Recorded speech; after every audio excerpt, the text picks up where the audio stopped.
Good afternoon, those who can hear me. If you are on an iPhone and you have not adjust your name on your phone, please change your name. Ms. Mitchell, McNeel, you need to change your shirt. You need to have a shirt on. The judge is going to tell me take off the camera. That is not acceptable in court. No heart to top, no nothing. So you need to change. The judge will tell me turn off your camera or put you in the waiting room. Those who are driving, you need to pull over and be somewhere safe. The judge is not going to allow you to be on court on Zoom. So whoever's driving on the iPhone, you need to turn your phone off or find somewhere to park and change your name on your phone. All these iPhones, you need to put your name on there. If you don't know how to change it, go directly to the host and she will change the name up for you. I'm letting you know now. There's no laying in the bed, there's no smoking, there's no walking, there's no talking. You need to have your camera off until the judge addresses you. So you can turn your camera off, Ms. Iris. Turn it off? Turn it off, and the judge, you still can hear us. How you turn it off? We can turn it off for you. Okay, I don't know how to turn it off. Can you turn it off for me, then? I don't know how to turn it off. Thank you. Judge will be on shortly. Hi, Ms. McLean.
Hello.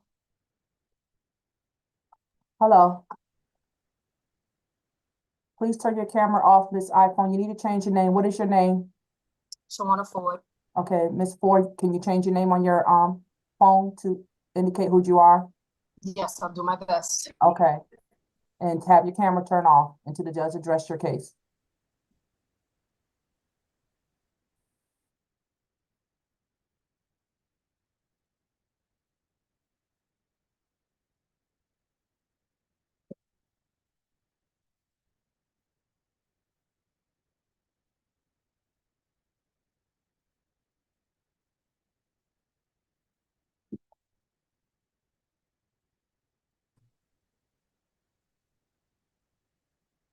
Okay. Good afternoon, ladies and gentlemen. My name is Judge Lal, and we are going to begin with our first appearance misdemeanor calendar. These are cases in which individuals who were recently arrested and booked at the Fulton County Jail, their cases have now been formally accused by the prosecutor, who is the Solicitor General of Fulton County. Today, I will let you know what is your new accusation case number, what are the charges brought against you by the prosecutor, to appoint counsel for you where required, and to set a bond, as well as to give you a new court date if you are still detained at the Fulton County Jail. And Ms. Lewis, good afternoon. Good afternoon, Judge. How are you doing? Doing well. Our reset date is going to be for September the 4th. And that's a Thursday. Okay. That's a Thursday. That's correct. And I didn't see any add-ons. So We do have an add-on. It just came out. Literally spoke just too came soon. out. Spoke too soon. Okay. Yes, you spoke too soon. It just literally came out. All right. Thank you, Ms. Lewis. You're All right. welcome. Sorry, folks. I know it's a Friday. We'll muddle through. Okay, as I was saying, if you are still detained at the Fulton County Jail, your next court date will be September 4th at 9 a.m. And that will also be a virtual proceeding. So those who plan to attend, you would need to obtain a Zoom link from the clerk's office.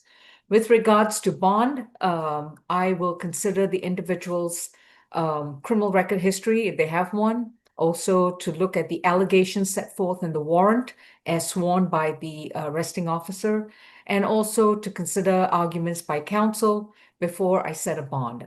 Bonds can either be a signature or release bond, in which you won't have to pay for the bond today, but you must comply with the conditions. Otherwise, your bond can be surrendered or revoked. Otherwise, you would receive what we call a signature bond or a cash bond, in which you would have to pay for the bond either out of your own pocket or through a bonding company. So let's begin with courtroom 2. Who do we have? Position number 1, Bell. Okay. Richard Bell is accused of 3 counts of simple battery, family violence, and obstructing or hindering a person from making an emergency phone call from August 19th of this year, case 25 CR 4936A. Mr. Bell, you've been advised of your rights, and your attorney, did I advise them of their rights? No, I didn't. I went through on and on, but I didn't. Sorry about that. Mr. McLean, you normally catch me at these things. All right. So, all right. I do beg your pardon. I overlooked one very important factor. Before I address your case also, please remember anyone charged with a criminal offense has a right to remain silent. Anything you say or discuss in open court about your case, your statements can and will be used against you in the treatment of your case. You have a right to an attorney. If you cannot afford one, one will be appointed to represent you. So, Mr. Bell, now that you've been advised of your rights, your attorney is going to be Ms. Tucker. And Mr. Howard, any prize? You got 10 total. I didn't see any violent history. Okay. Just driving mostly. All right. Mostly traffic. Okay. Ms. Falk, good afternoon. What's the recommendation? Good afternoon, Your Honor. The state's recommendation on this is going to be an $8,000 surety bond, $2,000 per charge. No further contact with Malikica Bell. Stay away from 2806 Harlan Drive in East Point.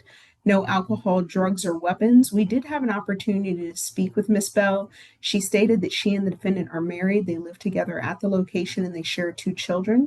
And she stated the defendant was upset because he had called her while she was at work and she was unable to speak with him at that moment.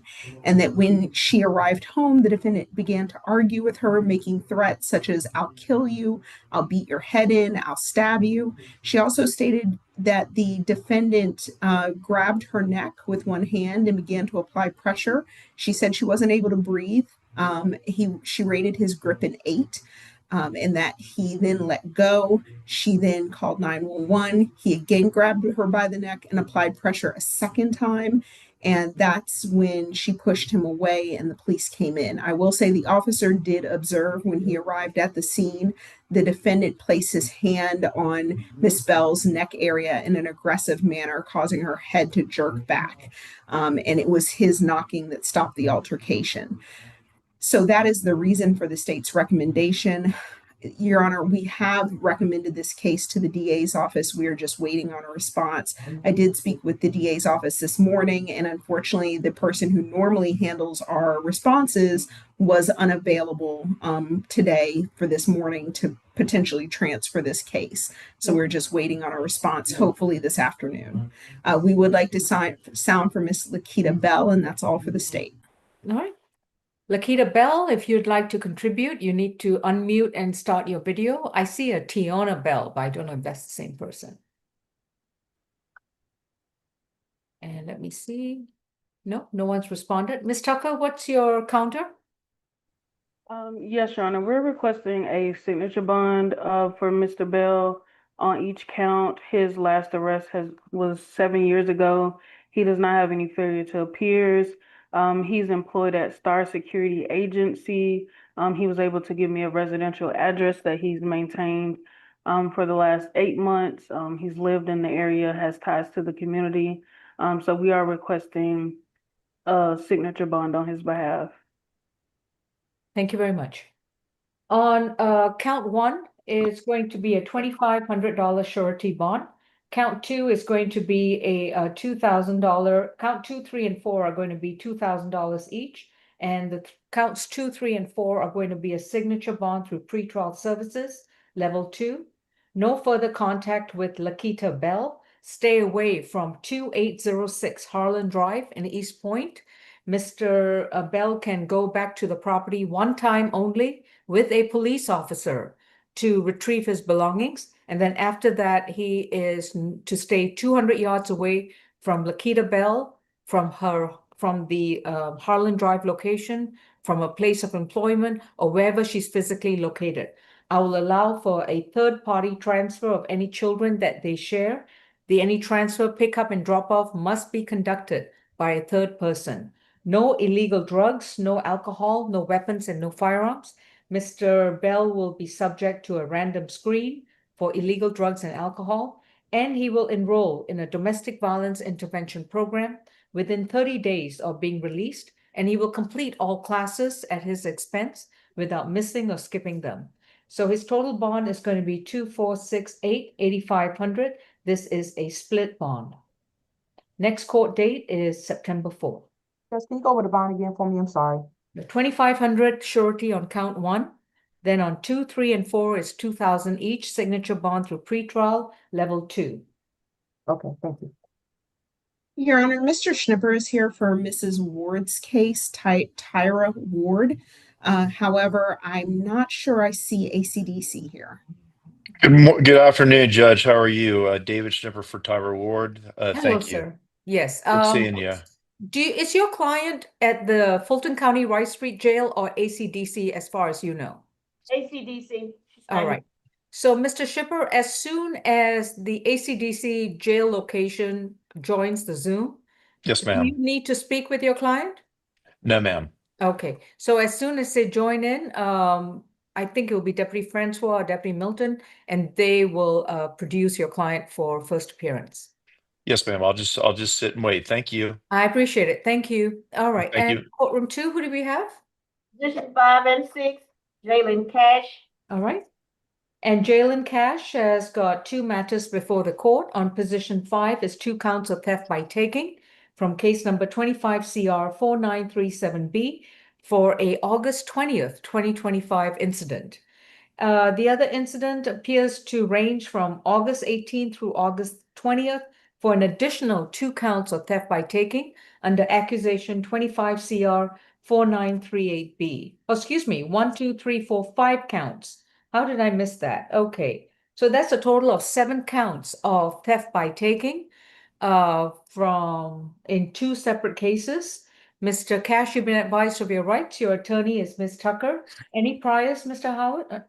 No, All right, first arrest. correct. All right, and I don't know whether he's 17 or 18. All right, Ms. Falk? Yes, Your Honor. So this is just basically a slew of scooter thefts.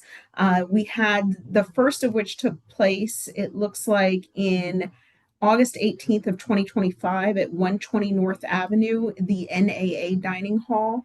An electric scooter was stolen from Wayu Sun, and the video footage later showed the defendant taking the scooter from the area. 2 days later, he was seen taking 4 additional scooters belonging to Jeremy Herr, Ibram Irfan, Brandon Bartels, and Wiley Gong from various locations on Georgia Tech's campus.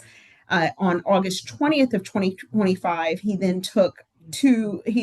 admitted to taking 2 Chick-fil-A meals from the Student Center and taking a scooter from the NAA Dining Center on August 18th and August 20th. So when they caught up with him and arrested him from the theft from the Chick-fil-A campus on Georgia Tech's campus, that's when he owned up to the August 18th and August 20th scooter thefts. He stated he was meeting up with some friends and were going through hard times, and that's why he took the scooters. And he did advise them of where 2 of the scooters were located.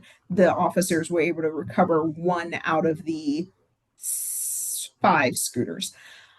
The state's recommendation on this is a $2,000 total surety bond. We are asking for, it would be on the 4 counts of theft by taking of the scooters, it would be $500 each. And then on the, so we're asking actually for a $2,250 surety bond, $500 on the 4 counts of scooter theft, and then on the remaining 2 counts of the theft of Chick-fil-A, We're going to ask for $250 each. We're also going to ask for a social worker visit for BHET and housing, anti-theft course, stay away from all Georgia Tech premises and property. If Your Honor would prefer to do an SOB through pretrial services, the state has no objection given his lack of history. But the bond currently set is $2,000. That's all for the state. Yeah, 2,000, and then the rest of them were no bond. So he's Correct. pregnant. So we're just spreading the 2,000 across all of the charges instead of just the 2 charges. Understood. And Miss Tucker, how old is your client? He's 18 years old. And I saw an address in Decatur. Is that still a good address? Yes, he says that's his current address. So he does have a fixed address. Yes. And with whom does he live? I didn't ask. Well, I want to know if Well, there's an something to that. adult or a guardian or a parent. Well, he's 18 years of age, so I didn't assume he would need a guardian. But for the sorry, you would need someone to co-sign for him? Is that I what you don't know. I'm don't know who he lives with. If he's living with other people Can on he hard unmute times, I don't answer? know. Courtroom 2, please unmute. With whom do you live? I stay with a shelter right now. Your who? Shelter in Covet's house. It's called Covet's house. I can't hear what he's saying. Said he says lives he in a shelter called Coventry House. But the 750 East Lake Drive, I use that email to get all my mail. Okay, so that's the address he confirmed for me. So the East Lake Drive is a mailing address, not where he lives. No, not at the moment no more. I Okay. did ask for a residential address. Okay. All right, Ms. Tucker. And what's your bond recommendation? I'm requesting a signature bond due to the lack of criminal history. These are, of course, allegations against him as of now. He's 18 years of age. And he's recently completed high school. He does do some work at the Promise Center, but we are requesting a signature bond for him. All right. On position number 5, each count of theft by taking, that's going to be 500, and that's going to be a $1,000 surety bond to stay away from all Georgia Tech property. For count position 6 is going to be $500 on each count, so that's going to be a 2,500 signature bond through pretrial services level 1, and the condition is to stay away from all Georgia Tech property. If he fails to report to pretrial once a month, if he gets arrested again, or if he's seen anywhere near Georgia Tech and the police discover that, he will be back in jail. So for both cases, he has a 3,500 split bond. And it's going to be, both cases are going to be reset to September 4th, pending his release on bond. Thank you. Next is position number 7 and 8, Javon Christian. Javon Christian is accused of battery, family violence, and 2 counts of simple battery, family violence from an August 23rd, 2024 incident, 25 CR 004-963H. Mr. Christian has a second battery family violence case in which he's charged with 1 count of battery and simple battery, both family violence, from August 21st, 2025. Mr. Christian, you've been advised of your rights. Your attorney is Ms. Tucker. Any priors? 29. Theft by taking, burglary, trespass out of Clayton County. I got a 2021 burglary, 2011 burglary, grand theft. This was out of state conviction. That's it. Ms. Falk? Yes, Your Honor. So these are 2 separate incidents, about a year apart. The first one was the August 23rd, 2024 incident, where the officers responded to 3020 Delmar Lane. Miss Kennard, her first name is Kenesha. They were arguing, got out of a vehicle. The defendant came to the driver's side, grabbed her by her shirt, slapped her in the face, which caused her nose to bleed, according to the officer, and then pushed her to the ground.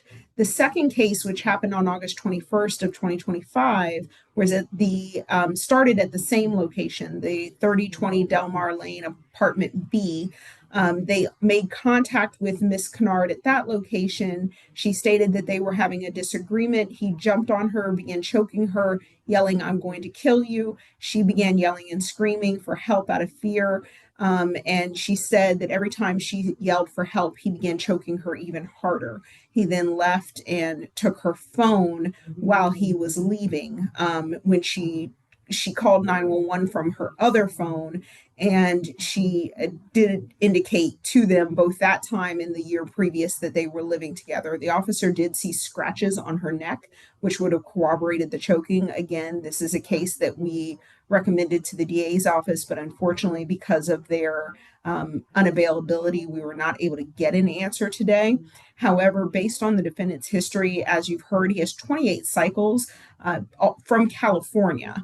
He actually, most recent stint was 2021. He had 3 years in prison on a burglary case out there in California, which was his most recent conviction. And then he came here to Georgia and had a 2024 burglary that is open with no disposition out of Lovejoy.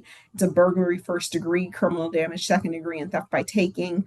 And that case number is 2024 CR 02943. So that case is open. It just doesn't have a disposition at this point, and it was indicted by the DA's office. I'm sorry, did you say CR? Yes, it's actually a case out in Clayton County. Oh, I see. I'm sorry. Okay. So Clayton, yes, Clayton indicted the case and gave it a CR number. So it is not just an open case that hasn't been addressed by their office. They did indict the case. It does have court dates associated with it. It just hasn't concluded at this point. Noted. I will say that we did have an opportunity to speak with Miss Kennard. She stated that they do not share children. They live together for over 30 days, but that is her home. She does want to know further contact and a stay away in place. And she would also like the defendant to do FVIP. She said she will be attending by Zoom. The state is asking for a $5,000 surety bond on the August 24th incident, $3,000 on the family violence battery, $1,000 on each remaining charge. No further contact with Kenesha Kennard. Stay away from 3020 Delmar Lane in Atlanta. No alcohol, drugs, or weapons. No firearms, and family violence intervention program. On the second case, due to the seriousness of the offense, we are asking for a $10,000 surety bond. $8,000 on the family violence battery, $2,000 on the simple battery family violence. No further contact with Miss Kennard. Stay away from that address at 3020 Delmar Lane. No alcohol, drugs, or weapons. No firearms. At this time, we would like to sound for Kenesha Kennard. The state's reason for recommending this is both because we have 2 incidents a year apart with the same victim. We have a lengthy history on the part of the defendant, and we have very few ties to the community, being his last conviction out of California was in 2021, for which he served 3 years in prison, which would made him only a resident here in Georgia for the last less than 2 years. That's all for the state. Kenesha Kennard, if you want to unmute and redirect your video so that we are looking at you. All right, lift the video in front of your face. Lift the device in front of your face. Honestly, I got to lift it higher. Okay, better. Thank you. All right, Ms. Kennard, you need to unmute if you want to be heard.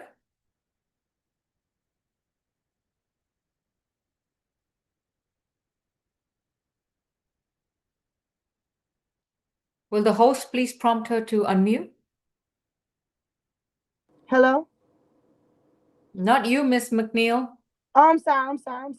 Mute your screen. Thank you. Can you hear me now? Now I can. Thank you. Ms. Kennard, please raise your right hand. Do you solemnly swear and affirm the testimony you provide will be the truth to the best of your knowledge? Yes. I didn't really hear what was going on. I just entered the chat. All right. Well, we have Javon Christian in custody on 5 counts of violence where you are allegedly the victim. Do you have anything to add? Only thing I had to add at this point, I personally don't want to move forward. I just don't want no contact. But I don't want to move forward. I just don't want no contact. Understood. Please mute your screen. The host could do that for her. Thank you. Ms. Tucker, what's the recommendation? We're requesting the lowest bonds that the court will allow for in each count, and a signature bond where appropriate. Mr. Christian is 37 years of age.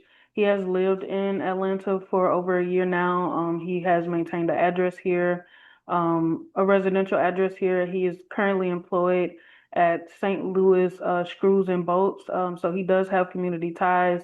No recent failure to appears. He will appear back in court to handle this case. So that's what we are requesting from the court. All right, thank you. On position number 7 on the battery is going to be 2,500, and counts 2 and 3 are going to be 1,000 each. This is going to be a 4,500 surety bond. On position 8, count 1 is 2,500, and count 2 is going to be 1,500, and this is going to be a 4,000 surety bond. His total bond is 8,500. It is a surety bond. No further contact with Kenesha Kennard. Stay away from 3020 Delmar Lane, the entire complex. No illegal drugs, no alcohol, and no weapons. His next court date for both cases is going to be September 4th. Judge, can you clarify the address again? Is that on both cases, the stayaways on Delmar or Martin Luther King? I think the Delmar Lane was from 2024. The current one appears to be 2901 Martin Luther King Jr. Drive. Let me just check something. Yes, Your Honor, but the officer was dispatched to Delmar Lane on the Okay. second case. All right. Your Honor, we would also request a one-time police escort to pick up any property. He has lived at that residence for a year. Ms. Kennard, does he have any items that belong to him? You need to unmute.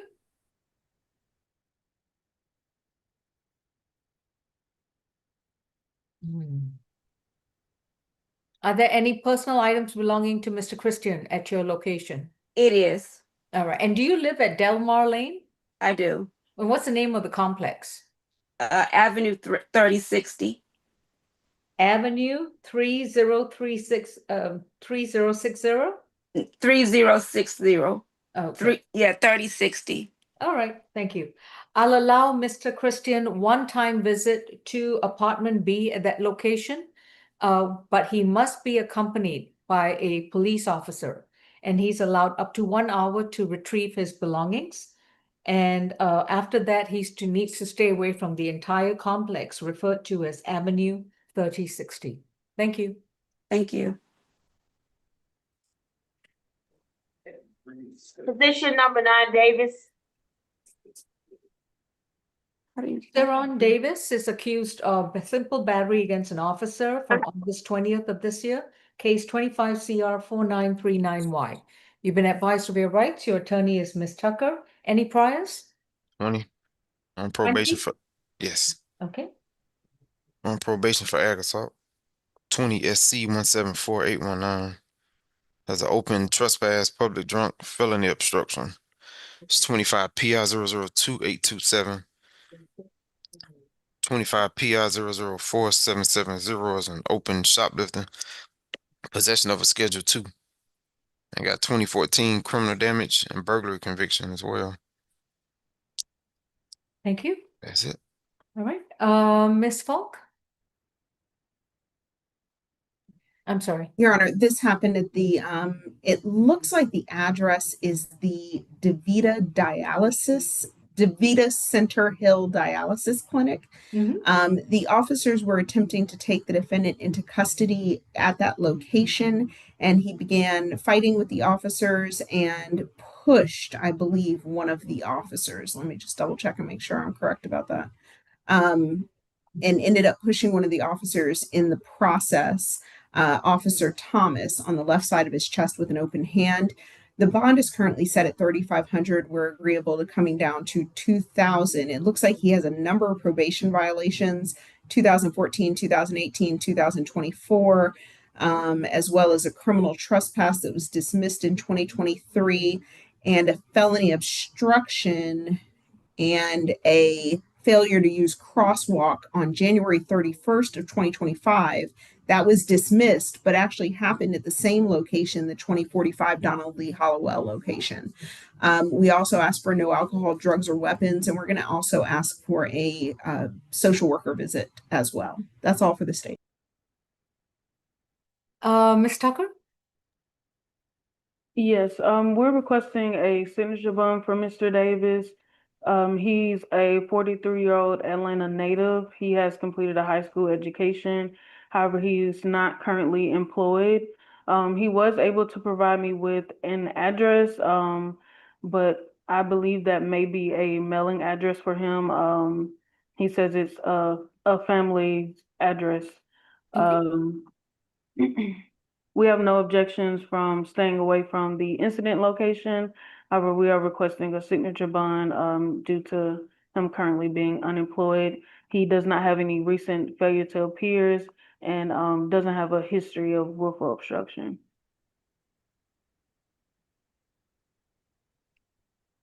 April 10th, 2025, charged with felony obstruction of a law enforcement officer. And now we So yeah. convictions of willful Understood. obstruction. My Understood. apologies, Your Honor. Not convictions, but reoffending. And this is Mr. Davis's fourth arrest at the Fulton County Jail in just this year alone. I am very concerned that he poses a very high threat to reoffend, and his bond is going to be $2,000. It is going to be a surety bond. Mr. Howard, is he still on a pretrial bond on any 10% matters? Oh, I'm not sure. Okay, I saw something from May 24th, 2025. If that's the case, that portion has to be surrendered. Yeah, but 10% different from regular. The Okay. judge Yeah. has to sign off on that. All right, then I guess that's a Superior Court matter then. Okay. His next court date is going to be September 4th. Thank you. Was there any conditions to this? Just no violent contact with law enforcement. Courtroom 2, please unmute. Mr. Davis, you have a right to remain silent. Anything you choose to say, your statements can and will be used against you. You don't qualify for a signature bond because you have a very high likelihood of being rearrested, considering your track record from just this year alone. So you don't qualify. I don't qualify, not even for a pretrial release program. Not even for a pretrial. You are absolutely correct. So I haven't been convicted for any other crime, but Understood, but you that understood. Yes, ma'am. We'll see you on the 4th unless you bond out. Thank you. My bond is what now? 2,000 surety bond. Why is it so high? I can go back to the original bond. Would you like me to go back? No. All right. Position 31, Womack.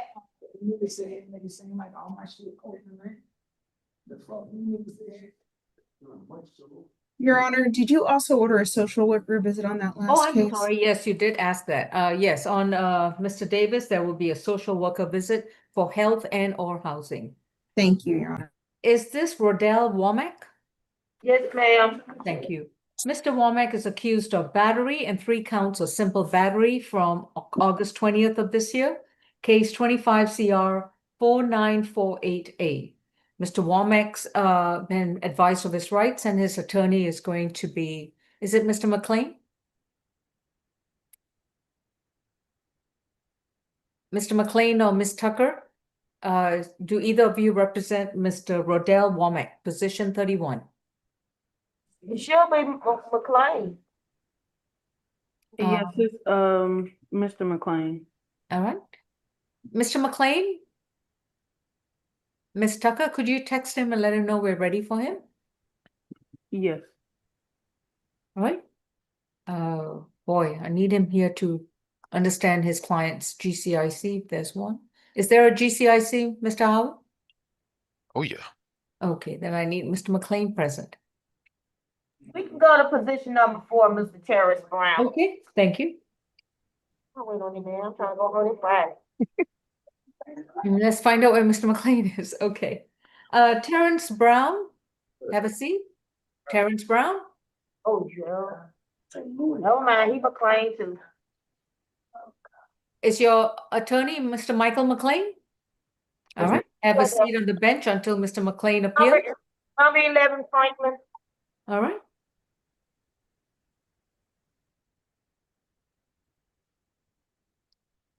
Jamarcus Franklin is position 11, interference with government property is the charge from August 8th of this year, case number 25 CR 4967C. Mr. Franklin, you've been advised of your rights. Your attorney is Ms. Tucker. Any priors? Shelley, hasn't he been here since August 8th?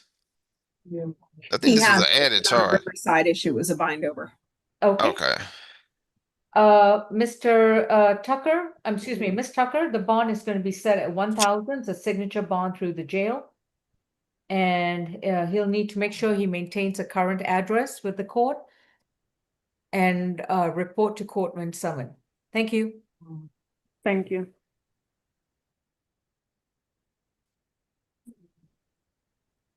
The signature bond was $1,000. Oh, Mr. McLean's back. Excellent. Mr. McLean, we ready? Excuse me, Judge. Yep. You said I had a signature bond or $1,000 surety bond? I didn't hear you. It's $1,000 signature bond through the jail. Make sure you give us a current mailing address so you show up for court the next time. Otherwise, this bond can be revoked if you fail to appear. And Your Honor, I do just want to object and clarify something. The defendant was here in jail on a criminal trespass under 25 CR 004604C, where he was sentenced on August 21st, which was yesterday, by Judge Williams to 12 months served 26 days with a stay away from Super 8 motel. It looks like when he was due to be released, this case popped up. And so but it was a bind over from College Park where they bound him over on August 8th of 2025. It's not a Riverside issue. And this is just his remaining case, but he was in jail consistently on a different case. Understood. So just want to make it clear. Understood. It's on the record. I'm going to keep it at a signature bond through the jail. And he knows that he needs to report to court when summoned and stay out of trouble. Thank you. Yes, Your Honor. All right. Let's go back to Rodell Warmeck, position 31. And Actually, I take that back, Your Honor. He has an FTA from August of 2024. So he is ineligible for a signature bond through the jail. Okay.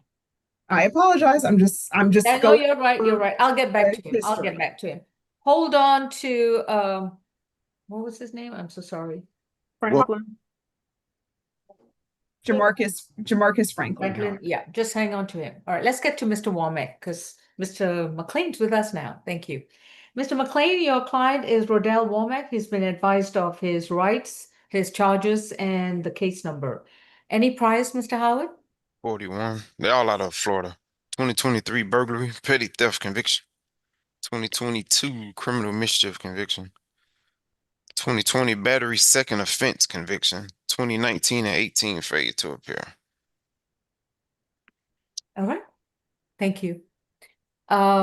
Ms. Harrison? Good afternoon, Your Honor. Good afternoon. The state's recommendation here is a $2,500 surety. We're asking for a stay away from 201 Washington Street and subsequently the church across the street. No contact with Tony Cruz. And we just briefly like to say this was a dispute between the defendant and Mr. Cruz.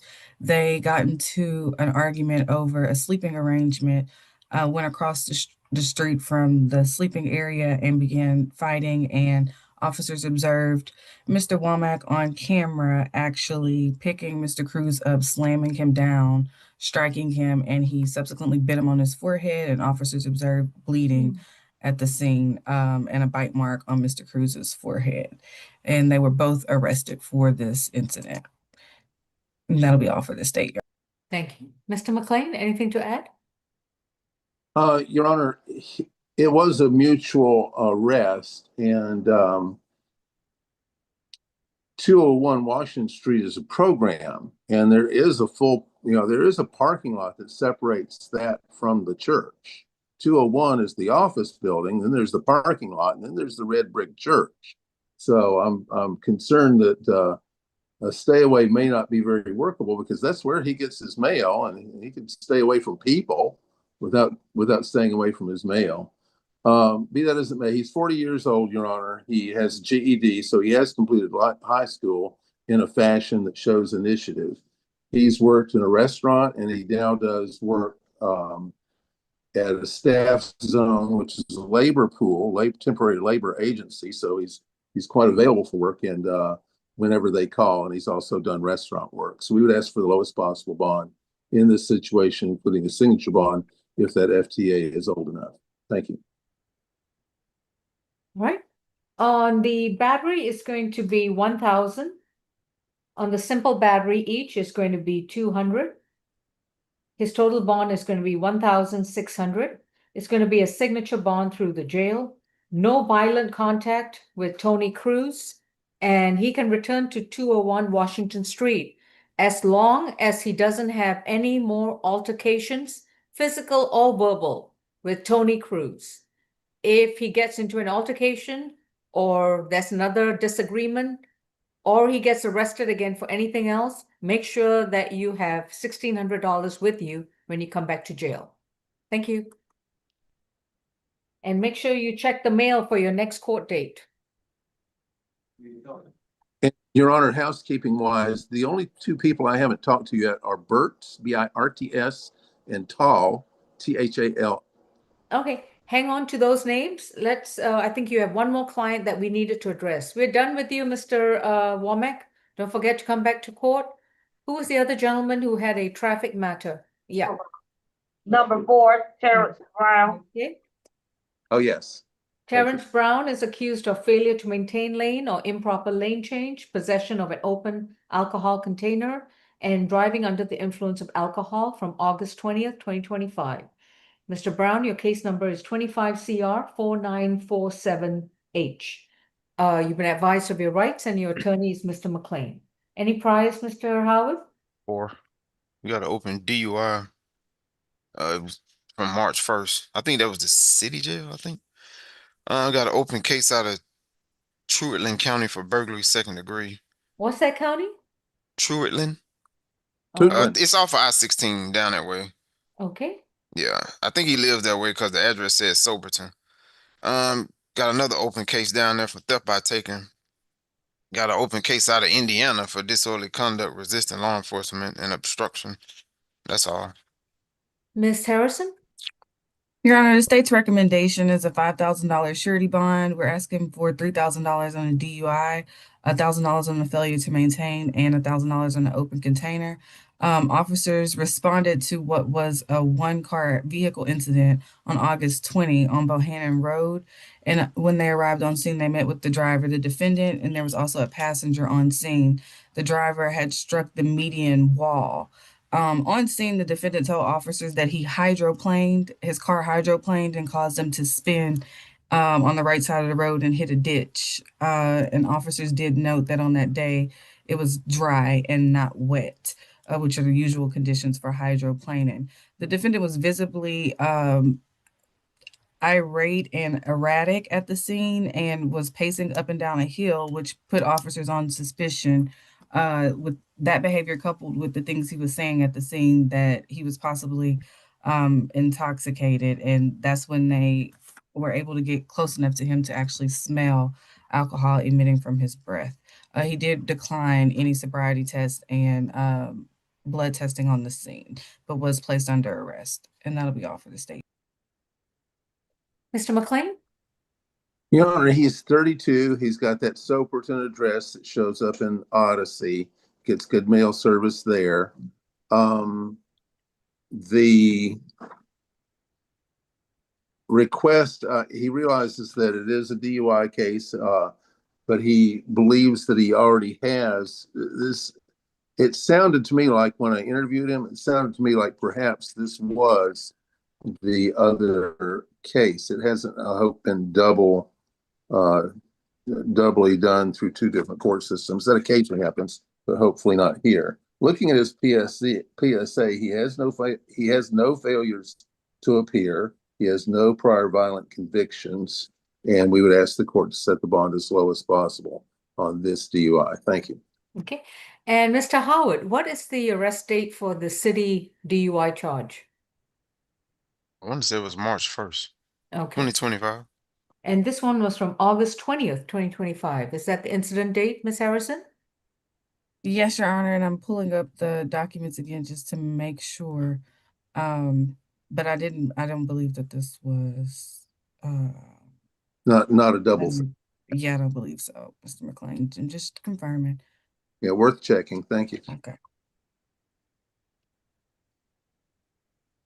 And do you confirm, Ms. Harris? Actually, I have an incident date on this particular case, according to the warrants. Oh, this is a, hang on, this is a bind over also. Bind over to Fulton County. And this was a yeah, this is a new incident, Your Honor. new This incident. happened on August 20th, and it was binded over. Looks Okay, like so on the it's the 8th. second DUI with City of Atlanta, and this one's bound over. Okay. Mhm. Okay, on the failure to maintain lane, that's going to be a 1,500 signature bond through pretrial level 2. Count 2, possession of an open alcohol container, that's going to be a 1,500 signature bond through pretrial level 2. And his DUI driving under the influence of alcohol, that's going to be a $3,000 surety bond. His total bond is going to be a $6,000 split bond. Conditions to the bond is he reports to pretrial twice a month. He's not allowed to consume any illegal drugs and no alcoholic beverages. He will be subject to random screens by pretrial. His case is going to be rescheduled to September 4th. And the third condition to the bond is no driving until further order of the court. He's not allowed. I don't care whether your license gets reinstated. I don't care whether DDS gives you a limited driving permit. Whatever you get from DDS, the bond order controls, and the bond says no driving until further order of the court. Thank you. So I got a question. Go ahead. How was he gonna report if he can't drive? Someone has to drive him. He lives in South Georgia, correct? Correct. Okay. Katrina is per judge. Per judge, yeah. He said that he lives here now. I live in Atlanta now, ma'am. Okay, that's even better. Make sure you get to pretrial twice a month, and make sure you don't drink and take drugs, because if you fail a test, you'll be back in jail. Yes, ma'am. Thank you. And also update your address with the court. Next, oh, I'm so sorry. I had Mr. The one who was charged with interference with government property. All right. Are you Mr. Franklin? He's coming, Your Honor. Hold on. Please, Mr. Franklin, I've just been informed that on your criminal history record, you have a failure to appear that was recent. Under the new changes in the law, you do not qualify for a release bond. So on the interference with the government property, your bond is going to be set at $25 cash. Once you post that bond, make sure you come back to court when required. Your next court date is going to be September 4th. Thank you.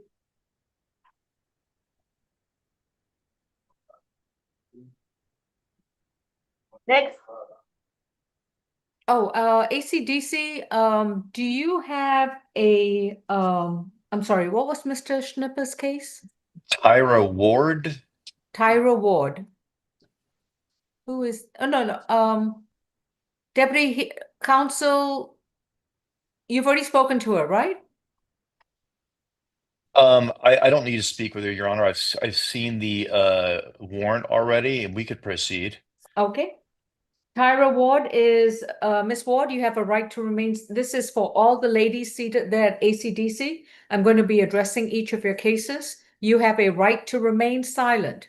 Anything you choose to say or discuss about your case in open court, your statements can and will be used against you. So reserve all your conversations to hold them privately with your attorney. Do not share it with us in open court. You have a right to an attorney. If you cannot afford one, one will be appointed to represent you. Ms. Ward, you are represented by Mr. David Schnipper, and you're charged with criminal trespass from February 11th, 2024. Any priors, Mr. Howard? No. All right. Any objection to a signature bond, Ms. Falk? Your Honor, let me just check one thing really quickly.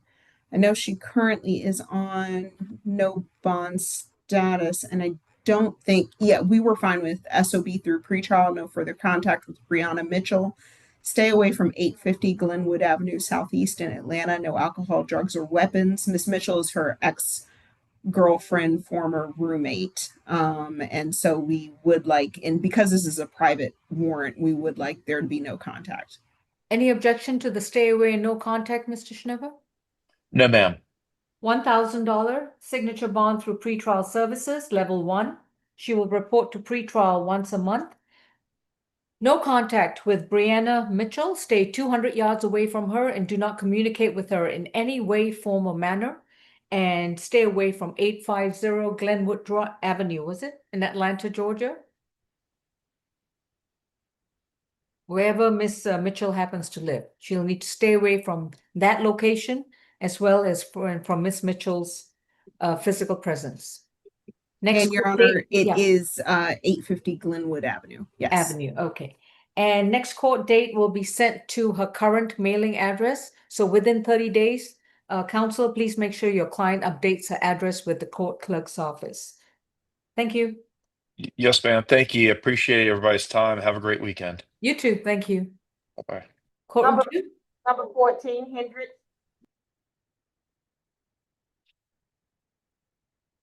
Joshua Davis Hendrickx is accused of disorderly conduct and willful obstruction of a law enforcement officer. His case number is 25 CR 4959G. Mr. Hendrickx, you've been advised of your rights, and your attorney is going to be Ms. Tucker. Any priors? Yeah, let's see. He's out on pretrial. I know that. 24 CR 006-079G. It's possession of a pistol by person under 18. This is second arrest. Yep. So that's surrender. Ms. Falk? Yes, sorry. Your Honor. On that first case, he was given a, let's see, 5,000 SOB through pretrial services level 1 with a curfew from 10 p.m. to 8 a.m. and stay away from 6020 Hillendale Drive. This incident happened on the 20th of 2025 at 2509 Main Street in East Point. It occurred with his father, Mr. Willie Hendrickx. He and his father were in a verbal altercation. The officers spoke with him. He stated the defendant was moving the father's belongings. And when he spoke with his son cursed him out and refused to move the items back to their original location. The officers then became involved. The defendant was verbally combative, using offensive language, yelling at the officers. They instructed him several times to lower his voice, stop cursing at them. He refused. They also told him to put his father's belongings back into the house. He also refused. And at that point, they just took him under arrest. Based on his disorderly behavior and his failure to just comply with anything they were asking him to do. We are asking that the court revoke the 24 CR 006-079G case, which is that signature bond through pretrial services. We are asking that pretrial services revoke that bond. He currently has a $10,000 bond on his new case. We're asking that that be reduced to $2,000, $1,000 per count. No further contact with Willie Hendrickx. Stay away from 2509 Main Street in East Point. A social worker visit for MHET and no alcohol, drugs, or weapons. We did try to get in contact with Mr. Hendrickx, but were unable to reach him. So we would like to sound for him at this time, but that's why we are asking for no further contact. That's all for the state. I didn't know if anybody was here for Mr. Hendrickx. If you are, this is the time to unmute and start your video. Or if you are Mr. Willie Hendrickx. All right, Ms. Tucker? Yes, Your Honor. So Mr. Hendrickx is an Atlanta native. He's 18 years of age. He's completed a high school education. However, he's not currently employed. We were requesting a signature bond or the lowest bond that the court will allow in this matter due to his very limited criminal history, having no fairy tale peers. He was actually approved for a level 2 pretrial release, according to the public safety assessment. So that is what we're requesting on his behalf. All right. I'm going to go with $1,000 on each count, and that's going to be a $2,000 surety bond. This case is going to be reset to September 4th. No contact with Willie Hendrickx. And we're going to reset this case as well as his other case, 24 CR 006079G, to September 4th. The $5,000 signature bond from the prior case is surrendered due to this new arrest. Thank you.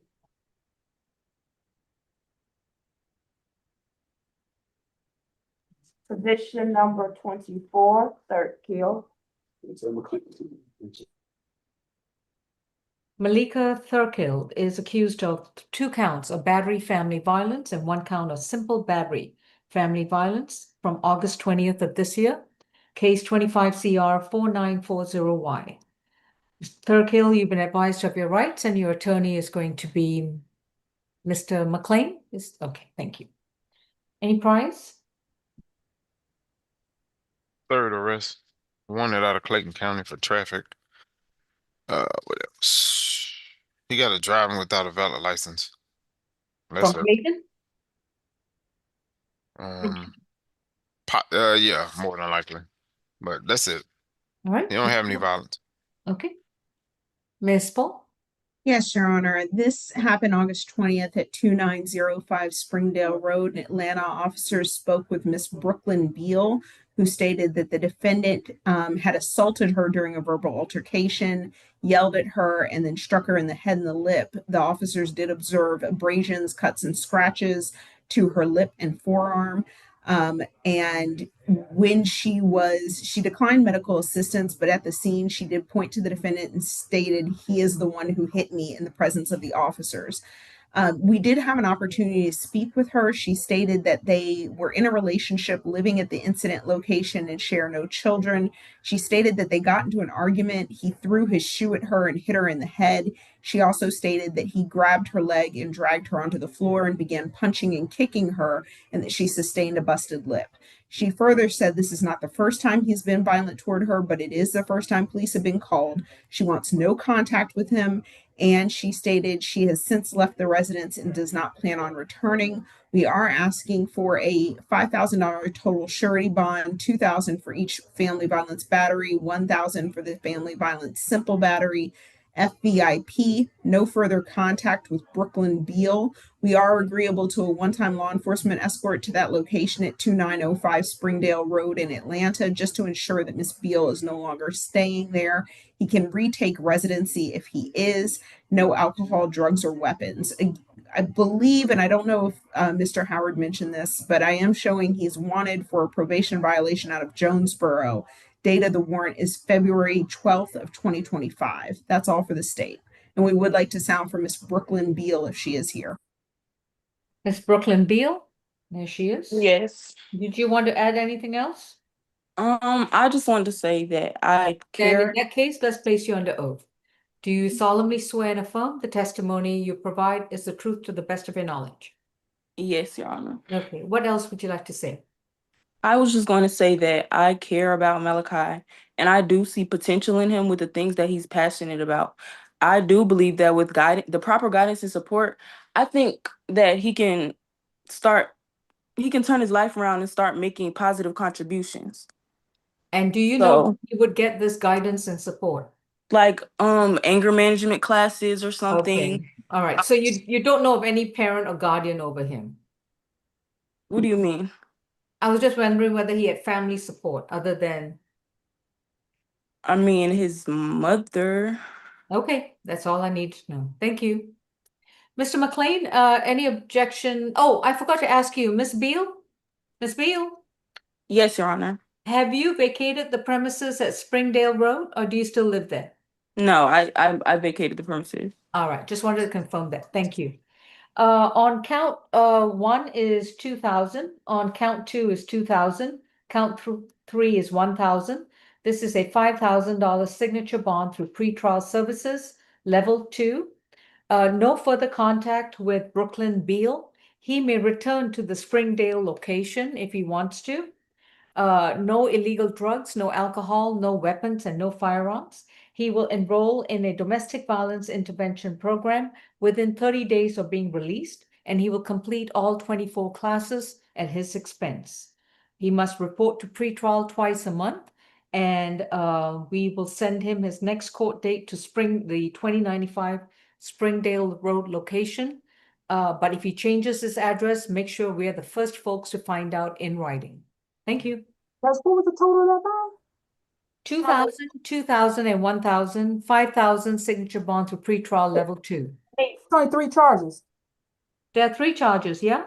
So you said 2,000, 2,000, that's okay. And one. 4,500. Okay. And 1,000, yeah. Okay. Now, All right. the digits on Springdale are 2905 apartment P6, correct? Is everybody showing that 2905 apartment P6 so the mail gets to him? If it's incorrect, Mr. McLean, please have your client come and correct it within 30 days as instructed. Well, it's correct on the PSA. Okay. Okay. Thanks. All right. Courtroom 2, who do we have? Number 25, Vandy's. Jesse Vanis is accused of criminal trespass and fair evasion, 25 CR 4941B, incident date August 20th, 2025. Mr. Vanis, you've been advised of your rights and your attorney is Mr. McLean. Any priors? We got over 40. 2025 dead docket trespass. 2019 possession of cocaine conviction. Any FTAs? 2023. And these are homeless. Ms. Folk?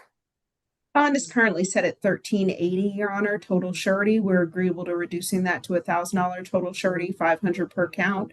Defendant was at the location at 30 Alabama Street, MARTA 5 Points. He has a permanent ban that was issued on March 20th, 2025 and became effective April 20th, 2025. So MARTA really does not want him to be there. We're also asking for a social worker visit, adhere to any existing MARTA orders, to stay away from all MARTA locations, buses, trains, everything. No alcohol, drugs, or weapons. He also has 15 cycles out of Illinois from 2000 to 2007. So he's a multi-state offender. That's all for the state. Oh, actually, one more thing. Your Honor actually had him on our 11 o'clock calendar, and his case was dead docketed on July 31st, 2025. By Your Honor, it was a MARTA PD case. So it was the same type of behavior, happened June 6th of 2025. So I can safely say this needs to be fast-tracked to the 11 a.m. calendar. Mr. McLean, would you like this on the competency calendar? I would. I believe a social worker visit is in order, and fast tracking it to 11 a.m. Calendar would be great. On the criminal trespass, that's going to be a $50 cash bond. On the fair evasion, it's going to be a $10 cash bond. This is a total of a $60 cash bond. Stay away from all MARTA property in accordance with his permanent suspension. And his next court date is going to be this coming Thursday, which is going to be August 28th at 11 a.m. As you know, we have to do an add-on calendar for that. Just like Louis, were you just talking to yourself or are you trying to tell me something? I was trying to tell you that we got to do it. We got to do an add-on calendar. He can't go on September the 4th at 11 o'clock. Then it wouldn't be fast track. But Okay. Well, just also squish it in. just to remind the clerk, PD Bartels won't be available on the 4th. Oh, that's right. And He so, will not be available on the 4th. That's and this correct. is one that he's going to want to address. So You tell me I told you okay. so. Okay. So that being said, we resend it to what day now? August 28th at 11 a.m. Okay. All right, Mr. Venice, we'll see you again. Thank you. Thank you. The group in the courtroom now did not hear their right. Good afternoon. My name is Judge Lal, and we are going to be addressing each of your cases on a one-on-one basis. Please remember that you have a right to remain silent. Anything you say in open court, your statements can and will be used against you. You have a right to an attorney. If you cannot afford one, one will be appointed to represent you. This is your first appearance for newly accused cases involving misdemeanor charges, and we will let you know what's your case number, the charges, and your new court date where relevant. First case?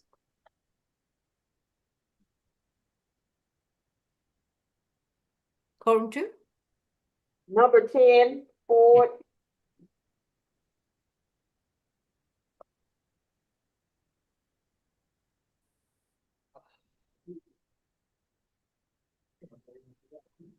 Another Malachi.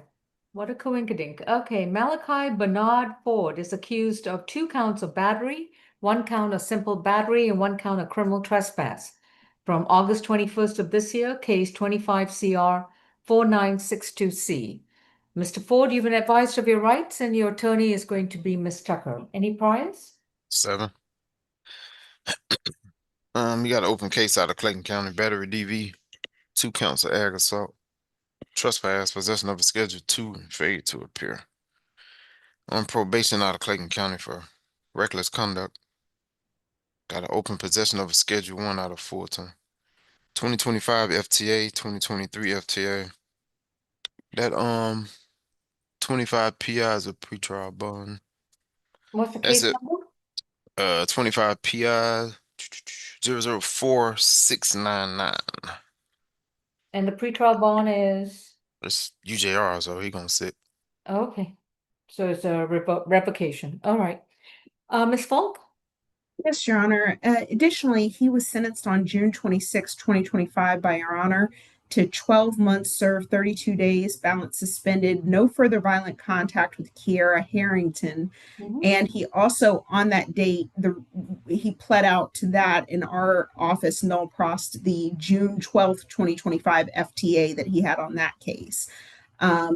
I point that out because this case also involves Miss Kiera Harrington and happened within 2 months of him getting out of jail. And so in our current case, the defendant went to Miss Harrington's home at 3294 Stonewall Lane in Union City, showed up, broke down the front door, damaged the front door and the bedroom door, and struck Miss Harrington, struck her in the head, causing her bruising and swelling. As you've already heard, the defendant was currently on a suspended sentence for a offense of criminal trespass against Ms. Harrington previously, and then came back and essentially violated the terms and conditions of that suspended probation. For that reason, we are asking for a $6,000 split bond, $3,000 cash bond on the battery, $1,000 SOB through pretrial services level 2 on the remaining charges. No further contact with Kiera Harrington. Stay away from 3294 Stonewall Lane in Union City. Family Violence Intervention Program. No alcohol, drugs, or weapons, and no firearms. I also want to point out the defendant does have a July 2025 arrest for probation violation in Clayton County, as well as a open 2023 CR 03679 aggravated assault, 2 counts, VGCSA, family violence, battery, and criminal trespass out of Clayton with no disposition. They did indict that case, and it is still current and pending with court dates awaiting. But there is currently no disposition. But we are concerned he is a risk of reoffense based on his open cases and his closed cases, and a likelihood not to show up since he was on a failure to appear when he came before this court the last time. That's all for the state. Ms. Tucker? Yes. I apologize, Your Honor. We do want to sound for Kiera Harrington in case she is here. All right, let's hear from Ms. Tucker first. Okay.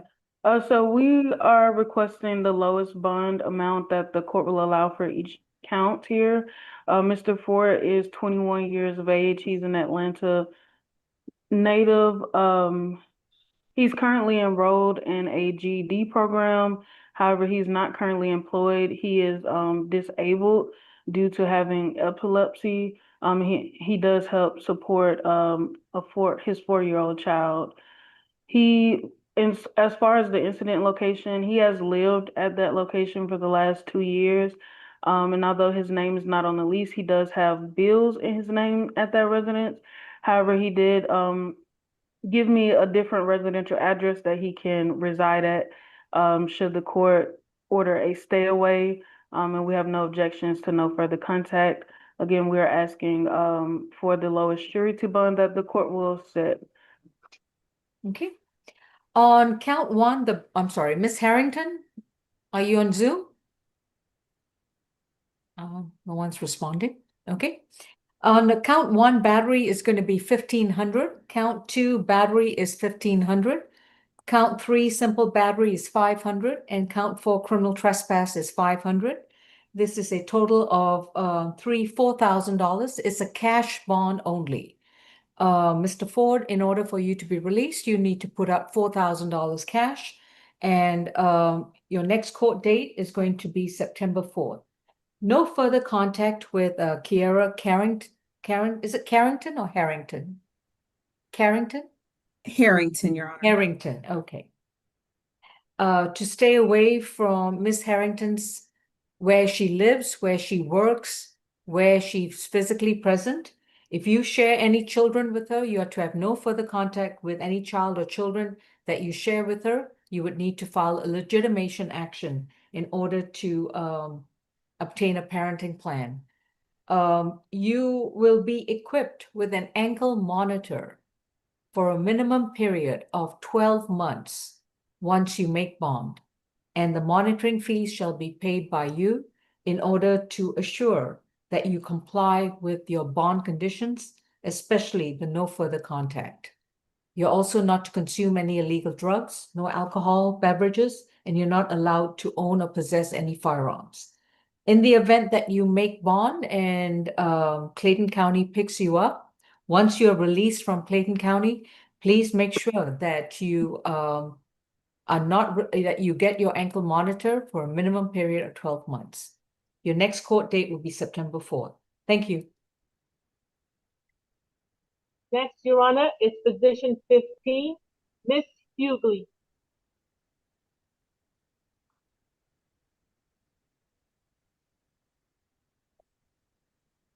Kimberly Antoinette Hugley is accused of 2 counts of simple battery family violence from July 1st, 2025, accusation 25 CR 4953E.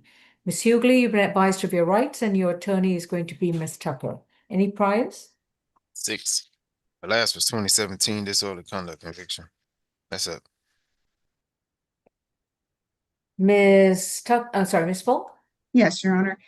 This happened July 1st, 2025 at 1050 Buckhurst Drive in Atlanta. Officers spoke with Lizzie Irwin, who stated the defendant, her daughter, was intoxicated, had become aggressive with her, knocked over a TV and a large picture, and then spit on her and pushed her down. We did speak with Miss Irwin, who is the mother of the defendant. She stated that they do not live together, that the defendant was temporarily staying with her. She said the defendant was trying to fight her other daughter, and when Miss Irwin came to try to break it up, that's when the defendant spit on her. She does deny the defendant pushing her, and she stated that the defendant gets like this when she drinks. She also stated she wants absolutely nothing to do with the defendant and wants her to stay away from her residence. She says she has not seen or spoken to the defendant since this incident. We are asking for a $2,000 surety bond, $1,000 on each count, FVIP, random screens, no further contact with Lizzie Irwin, stay away from 1050 Buckhurst Drive in Atlanta, no alcohol, drugs, or weapons. I am showing a 2013 family violence battery that was null prossed, as well as a 2017 willful obstruction disorderly conduct, which it looks like was null prossed as well. A 2017 disorderly conduct, which was a conviction. Mm-hmm. So we would like to sound from Miss Lizzie Irwin if she's here, and that's all for the state. Lizzie Irwin or Kimberly Hugley? I'm sorry, not Kimberly Hugley. What was the name of the other person in the location? I don't remember. I can go back and look. I didn't think there was another individual, but let me just double check. I only saw Miss Irwin listed. Okay, Miss Lizzie Irwin, if you want to speak, you need to unmute and start your video. Ms. Tucker, what's the recommendation? Yes, Your Honor. We're requesting a signature bond for Miss Hugley. She has a limited history. She has not had any arrests in the last 7 years, and she does not have any failure to appears. She's a 50-year-old Atlanta native. She's had the same residential address for the last 20 years that she provided me with, and she's the primary caregiver for her autistic son, who's 22 years old, and for her 7 and 8-year-old children who she adopted after her son passed away. It's imperative that She, sorry, we're pressing for a signature bond on her behalf, because she's the caregiver for her children, but also for her medical issues. She did tell me she has blood clots and is on a pacemaker. She's been requesting medicine for those things. She has not received medicine, so we are requesting a signature bond, so that she's able to handle her case and her health. Does she have a new address since she won't be living with her mother? The address she provided me is 5162 Barrington Trace Drive, Southwest. Okay, as long as it's not 1050 Buckhurst Drive in Atlanta, Georgia. And I did confirm Miss Irwin is the only victim, Your Honor. Okay. On each count, the bond is going to be 1,800. So this is going to be a 3,600 signature bond through pretrial services. Level 1. No further contact with Lizzie Irvin to stay 200 yards away from Miss Irvin and wherever she lives, which includes 1050 Buckhurst Drive in Atlanta, Georgia. No illegal drugs, no alcohol, and no weapons and no firearms. Miss Hugley will be subject to random screens for alcohol and or illegal drugs. So from this point onwards, no alcohol and no drugs. If you test positive, you will lose your signature bond. Do you understand? Yes or no? All right. Make sure you maintain a current address with the court. If you change your address, you'll let the court know. And while you are reporting to pretrial once a month, you will attend and complete 2 anger awareness classes. Thank you. Position number 19, Mr. McNeel. 19. All right. I think Mr. McLean sent a chat that he needs to speak to position 29. Well, I called his phone, he didn't answer, so, I called both numbers, he didn't answer the phone, so. Okay. Hey, hello? Oh, All Your right, Honor. Mr. McNeil, mute your screen. Mute your screen. Oh, okay. Right, we were on another phone call to the other courtroom, so. Okay, sounds good. Okay. This, and I forgot which position I'm going with. Which one am I going with? Position number 19, Mr. McNeel. 19. Kesha McNeel is accused of simple battery family violence, case number 25 CR 004964Y. Ms. McNeel, the incident date appears to be August 21st, 2025. You've been advised of your rights and your attorney is going to be Ms. Tucker. Any priors? 2017 failure to appear. I didn't see any violent arrests. Ms. Harrison? Yes, Your Honor. Give me just 1 second. I lost my place here. It's McNeel. Okay, yes, Your Honor, on August 21st, officers responded to a domestic dispute at 875 Hank Aaron Drive. When they were speaking to the defendant, Ms. Kesha McNeel, she informed them that she actually had pushed her daughter, which is the victim here, Miss Irish McNeel, and she was placed under arrest. The state's recommendation is $1,000 surety bond due to the defendant's prior FTA. And no further violent contact with Ms. McNeel. We did speak to the victim. She stated that she does not want to press charges. It was just a verbal argument that escalated between her and her mother, and she does not feel threatened or in danger, and she's okay with no further violent contact. And we'll sound for Ms. McNeel at this time, and that'll be all for the state, Your Honor. Ms. Harrison, that FTA is from 2017, correct? That's the only one that was reported by Mr. Howard. Okay, then yes, Your Honor, that's the one. It's just one. Okay. So she would be eligible then for a signature bond, and we have no objection to that. All right. For Ms. McNeel, it's going to be a $2,000 signature bond through pretrial services, level 1. No further violent contact with Irish McNeel. She can return to her Hank Aaron Drive home if she wants to. She will attend and complete 2 anger awareness classes with Fulton County Pretrial Services.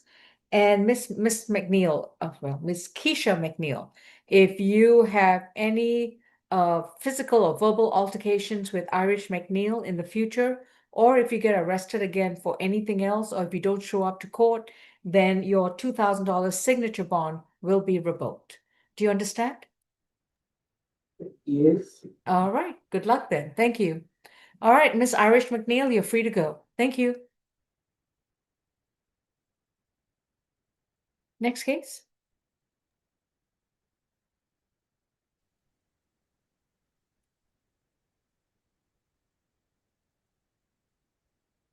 ACDC or courtroom 2? Excuse me, Judge. Can I ask a question right fast? Quickly. They said that she was charged with two things and that she had two different separate bonds. So I was wondering what was the first bond? There's only one charge, simple battery family violence, and she has a $2,000 signature bond for that charge. Okay, thank you. Okay, thank you so much. All right. Yeah, the host can remove her. Okay, there we go. ACDC, Deputy Milton, do you have someone to address? The ones I have are Attorney McLean. Oh, is he talking? Okay. And courtroom 2, is everybody else belonging to Mr. McLean? No, but I gotta clear the courtroom for two of Ms. Tucker. Okay, Miss Tucker. So, Miss Tucker, do you have any waivers? I don't, not today. All right. So let's go down the calendar and then see who else we've got left. Okay. So on position number 1, I have Richard Bell, who's got a 8,500 split bond, reset September 4th. We are still waiting to address position number 2. Position number 3, we're still waiting to address that. Position 4 is a $6,000 split bond, reset to September 4th. Position 5 is a $1,000 surety, reset September 4th. 6 is same defendant, 2,500 signature bond to pretrial level 1, and that's also reset to September 2nd. Position 7 is a 4,500 surety bond, and position 8 is a $4,000 surety bond. So his total bond is 8,500 surety, reset to September 4th. 9, Davis is a $2,000 surety, reset to September 4th. 10, Ford is a $4,000 cash bond only, reset September 4th. 11, Franklin is a $25 cash bond, reset September 4th. 12 and 13, we are still waiting to address that. 14, Hendrickx is a 2,000 surety, reset September 4th. Judge, can you ask, is there a stay away from that address on number 14 or no? 14, yeah, it's a stay away from the father's address, which is, he doesn't live there. Okay, I didn't hear that. I just know there was no further contact. I just want to make sure. Yeah. Okay. 15, Hugley is a 3,600 signature bond through pretrial level 1. We are still waiting to address positions 16, 17, and 18. 19, McNeel is a 2,000 signature bond through pretrial level 1. We're still waiting to address positions 20, 21, 22, and 23. 24 is a $5,000 signature bond through pretrial level 2. 25 is a $60 cash bond, reset to August 28th at 11 a.m. 26, Walker, we're still waiting to address that. 27, Ward is a $1,000 signature bond through pretrial level 1. 28, we're still waiting to address that. 29, I understand, is a waiver by Mr. McLean. Oh, I didn't receive that waiver. Mr. McLean, you sent, oh, Mr. McLean's not even. Oh, no, sorry, let me correct that. 29, he needs to talk to Taquios Williams. 30 is a waiver. Oh, 30 is a waiver. Yeah. Okay. Mr. McLean, I need that waiver for position number 30, if you can send it to me. Right. 30, That's Brandon Wilson. I thought that was what it was in his chat. Did I misread it? Yeah, number 30 is a waiver, breakout on number 29. Okay. let's see, I sent that earlier today before I went to my remote location. Hold up, let me check and see. Did you send it to me? No. Is Shelley able to send that to you? Ms. Falk, did you Is receive Shelley able to see what to whom? Oh, Okay, did you receive a waiver of presence for Brandon Davis, position 30? I did. Brendan I Wilson. did not realize that was just sent to me. Who does it need to be sent to? Katrina Lewis, the Okay. one There who you go. got the jazz hands up. Okay. Yes, Miss Lewis, sending now. I Okay. should have it shortly. All right. 31, Warmeck is a 1,600 signature bond through the jail. And we are still waiting to address positions 32 and 33, as well as I think that we have one add-on. Yes, we do. Okay, so Your Honor, Got an position add-on? 28 is a waive of the wife, Brianna White. She waived her appearance. What'd she say? 28, Brianna White waived her appearance. What she did? Your Honor may be familiar with that name. She needs to go straight to the competency calendar. Brianna White. Okay. She's not there, Milton? No, she spoke to Attorney McLean and insisted to be taken back as she wasn't feeling well. Okay, I'll address that shortly. Thank you. All right, courtroom 2 or ACDC? I am ready to address any person who's ready. I have an announcement, Your Honor. For position 3, Mr. Blocker, that's going to be a medical reset. Position number 3. McLean, can you call courtroom 2 so you can talk to these people? Well, I can drop off Zoom for a minute because when I was trying to have two lines going at the same time, it was freezing it up. I'll drop off Zoom and call courtroom 2. All right, position number 3, Alto Blocker is reset to tomorrow, which is August 23rd at 2 p.m. This is a medical reset, not Riverside. Okay. So ACD, no, hang on. Did Mr. McLean drop off? He said he can't be on the phone at the same time and on the Zoom. We should clone him. All right. Well, I've gone over the calendar. What's the add-on about? Is that a second case or a new individual? Sophia Harris, which is a bind over, and that is also Attorney McLean's client. All right. Okay. I still have some cases left that I can address if they're in the courtroom. Okay. Out of the list I've identified, which we've not addressed, which ones can you address? Which position numbers? Position 12, Green. Position 13, Hall. Well, if they got PI charges, we usually do them when the courtroom is clear. Okay, understood. And then Johnson, he also has a PI charge, position 16. So 12, 13, and 16 are your cases. Okay. I can waive sounding and proceed if that's satisfactory, Ms. Tucker. I can do this in a way that's not going to make a big to-do. So Okay. Let's address position number 12, and that's going to be Michael Cortez Green.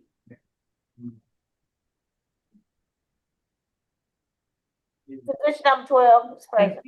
Michael Cortez Green is charged with a misdemeanor offense. We're going to waive sounding on the offense from August 21st, 2025, case number 25 CR 4960Y. Mr. Green, you've been advised of your rights, and your attorney is Ms. Tucker. Any priors, please? 16, you got an open possession of cocaine with intent. Possession of marijuana, 24 PI 008047. On probation out of card for marijuana. 2025 fade to appear 2 from 2013 and a 2012 robbery conviction. Thank you. And Ms. Falk, what's the bond recommendation? yes, Your Honor, a $3,000 surety bond. Stay away from all Fulton County libraries. This happened at Washington Park Library Yeah, at I've read the warrant. 1116 MLK Junior Drive. No alcohol, drugs, or weapons. Social worker visit for possible MHET.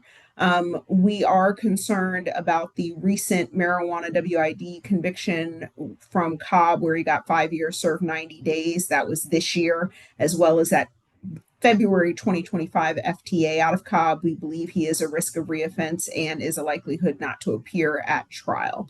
That's all for the state. Oh, I also will point out he had a 2015 robbery conviction where he got 10 served 2 out of Gwinnett. Okay. Ms. Tucker? Yes, Mr. Green is a 31-year-old Atlanta native. He was able to provide me with the address that he's maintained for the last 3 years. He's completed some college and he's recently gained employment at FedEx, and he does help support his 12-year-old minor child. We have no objections to a stay away from the Washington Park Library, and we're asking for $1,000 surety bond in this case. Okay. And just to clarify, the state's asking for all Fulton County libraries. Understood. I do apologize. So we have no objection to that as well. All right. Bond is set at $2,000. It is a surety bond. To stay away from all public libraries located in Fulton County, Georgia. No illegal drugs, no alcohol, no weapons. And his next court date is September 4th.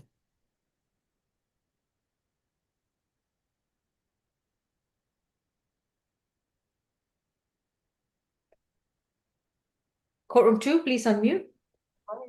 Mr. Green, you have a right to remain silent. Anything you say in open court, your statements can and will be used against you in the treatment of your case, and it'll make it very difficult for your attorney to defend you. Your next court date is September 4th. If you need, you have lots of time to talk to your attorney. I know. I just want to say one thing. I've been homeless for going on 2 years, Your Honor. It's been really hard for me to actually, get myself in a good position right now. I just got employed at FedEx, like I said, and I'm just trying to make sure I can actually pay my child support that I'm still on. I've been on for almost 12 years. I'm just trying to be able to pay for the things that I need to pay for. I think this surety bond is kind of a little too steep for the defense. Okay.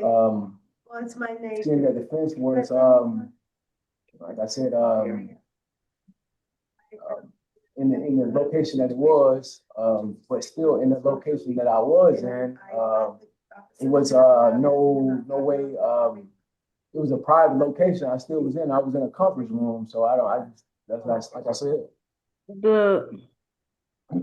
Let's not discuss the facts of the case. Yeah, my bad. I apologize for that. Yeah, you just did it in yourself. All right. Yeah, bond remains the same. Learn not to talk in open court about your cases. Of course. Number 13, Hall. Okay, I don't really know how to do that. Eugene Elijah Hall is accused of 2 misdemeanor offenses from August 21st of this year, case number 25 CR 4961Y. You're accused of criminal trespass and 1 other misdemeanor charge. We will waive sounding. Mr. Hall, your attorney is going to be Ms. Tucker. And Mr. Howard, how many cycles, please? 4. A resident of Detroit. Last arrest was last week? 25 CR 004-640Y. And that's for trespass. I think he had like a $15 cash bond or something. 2025 trespass conviction out of Michigan. That's it. Thank you. Ms. Folk? Yes, Your Honor. So the 2025 trespass conviction was from January 2025 out of Michigan. I'm not sure if he has any ties with our community at this point. I didn't see any, his last trespass conviction was 4 months ago in Michigan. 7 months ago in Michigan. This incident happened August 21st in the Georgia Tech parking lot at 800 Spring Street Northwest in Atlanta. We are asking for a $3,000 surety bond, $2,000 on the 1 charge, $1,000 on the criminal trespass. Stay away from all Georgia Tech property, no alcohol, drugs, or weapons. We're further requesting a social worker visit as well as for housing and MHET. I'm not sure if he has a residence currently. That's all for the state. Ms. Tucker? Yes, we're requesting the lowest bond that the court will set for each count, and if a signature bond is appropriate, We are requesting that on Mr. Hall's behalf. He is 32 years of age. He has been in the Atlanta area for a few months now. However, he wasn't able to provide me with a residential address, but he does intend to live in this area. I will be requesting a social worker visit regarding housing on his behalf, as well as MHET if the court requires. But we are requesting the lowest bond that the court will allow.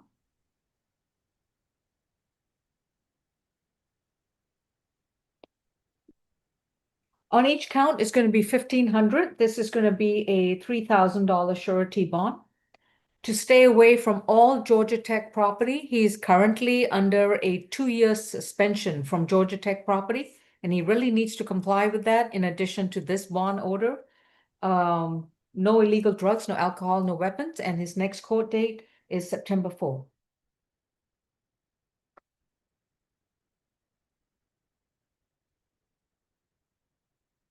Thank you. Oh, and Miss Lewis, can we, is that other case still open?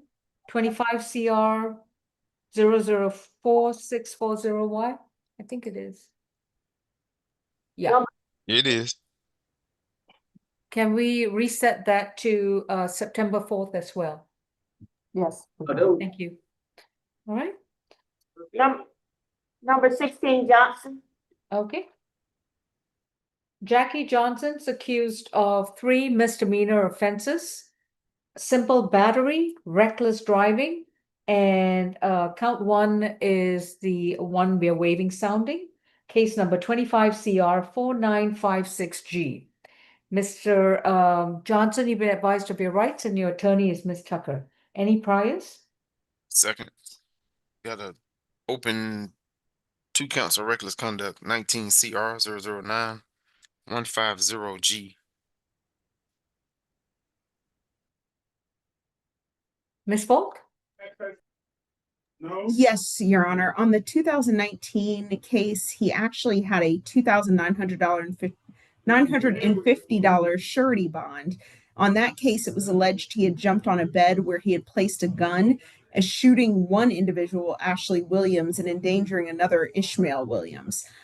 We are asking for a $5,000 surety bond on this case, $3,000 on 1 count, $1,000 on the simple battery, $1,000 on the reckless driving. No further contact with Letitia Hernandez Garcia. Stay away from the Burlington Coat Factory at 7731 North Point Parkway in Alpharetta.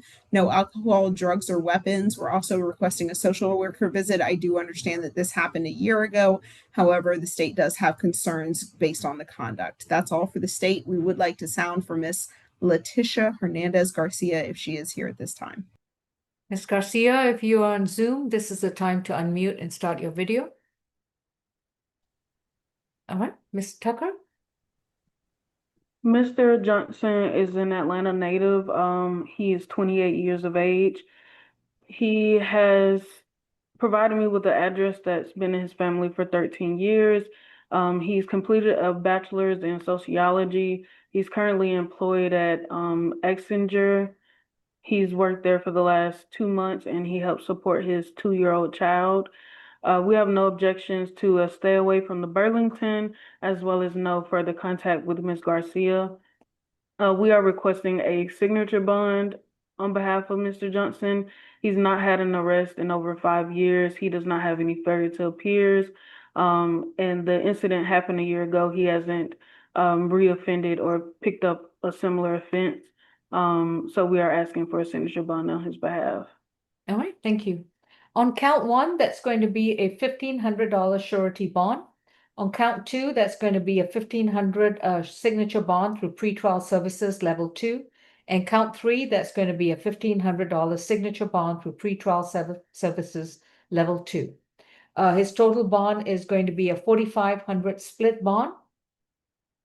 His next court date is September 4th.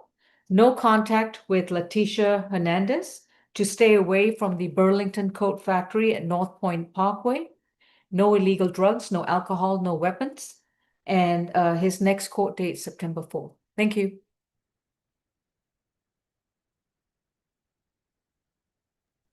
Did anyone have an opportunity to speak with Miss Angela Walker? I don't see her in ACDC, and I'm not sure if she is going to be present. What position is that? She's on the add-on, Your Honor. Oh, okay. Mr. Walker, That's Yes, Angela Walker. she's here. Oh, Yep. okay. They're all here, Your Honor. It's just that it's extremely cold in here. Oh, Like they are they're out in the backyard trying to well, hopefully someone's listening because this is live stream and they'll raise the temperature. So I'm so sorry to hear it's cold. Okay. All right. So, someone has to pick up on this stuff. Okay. All right. Quorum 2, who are we addressing next? Miss Zachary, position number 33. 33. And is that Mr. McLean's client? Yes. Yes. Ms. Walker, have we addressed all your clients? No. Okay. There's one person that I need to speak to that I'm trying to track down. And who is that? Patterson, she's on the calendar position. Let me go to it. Patterson should be en route to the court. Okay. Okay, that's why no one can find it. Okay. Tiffany, middle initial A, Zachary. Is that the individual in courtroom 2? It is. She's accused under case number 25 CR 004-974J of the following 6 misdemeanor offenses. Count 1 is battery against a female who is pregnant. Count 2 is battery, family violence. Counts 3, 4, 5, and 6 are 4 counts of simple battery, family violence. Ms. Zachary, you've been advised of your right to remain silent. Your attorney is going to be Mr. McLean. Any priors, please? 7. 2014 ag assault dismissed. Before that was 04. Ms. Harrison? Yes, Your Honor. The state's recommendation is a $4,000 surety bond. That's $1,000 on each battery and $500 for each other charge. No contact at all with the victim, Miss India Hall. A stay away from her residence, which is 3379 Flat Shoals Road, which is a different road than a different address than the incident location. We're asking for 5-day anger awareness and no drugs, weapons, or alcohol while out on bond. Your Honor, this incident occurred on August 21st. The incident location is 405 Fairbarn Road Southwest, and that's the victim's grandmother's address. So it's the defendant's mother's address. Officers responded to a domestic dispute there and were informed by the victim, Ms. Hall, that the defendant punched her with a closed fist, pulled her by her hair, threw a water gun at her and a bottle of cleaning supplies.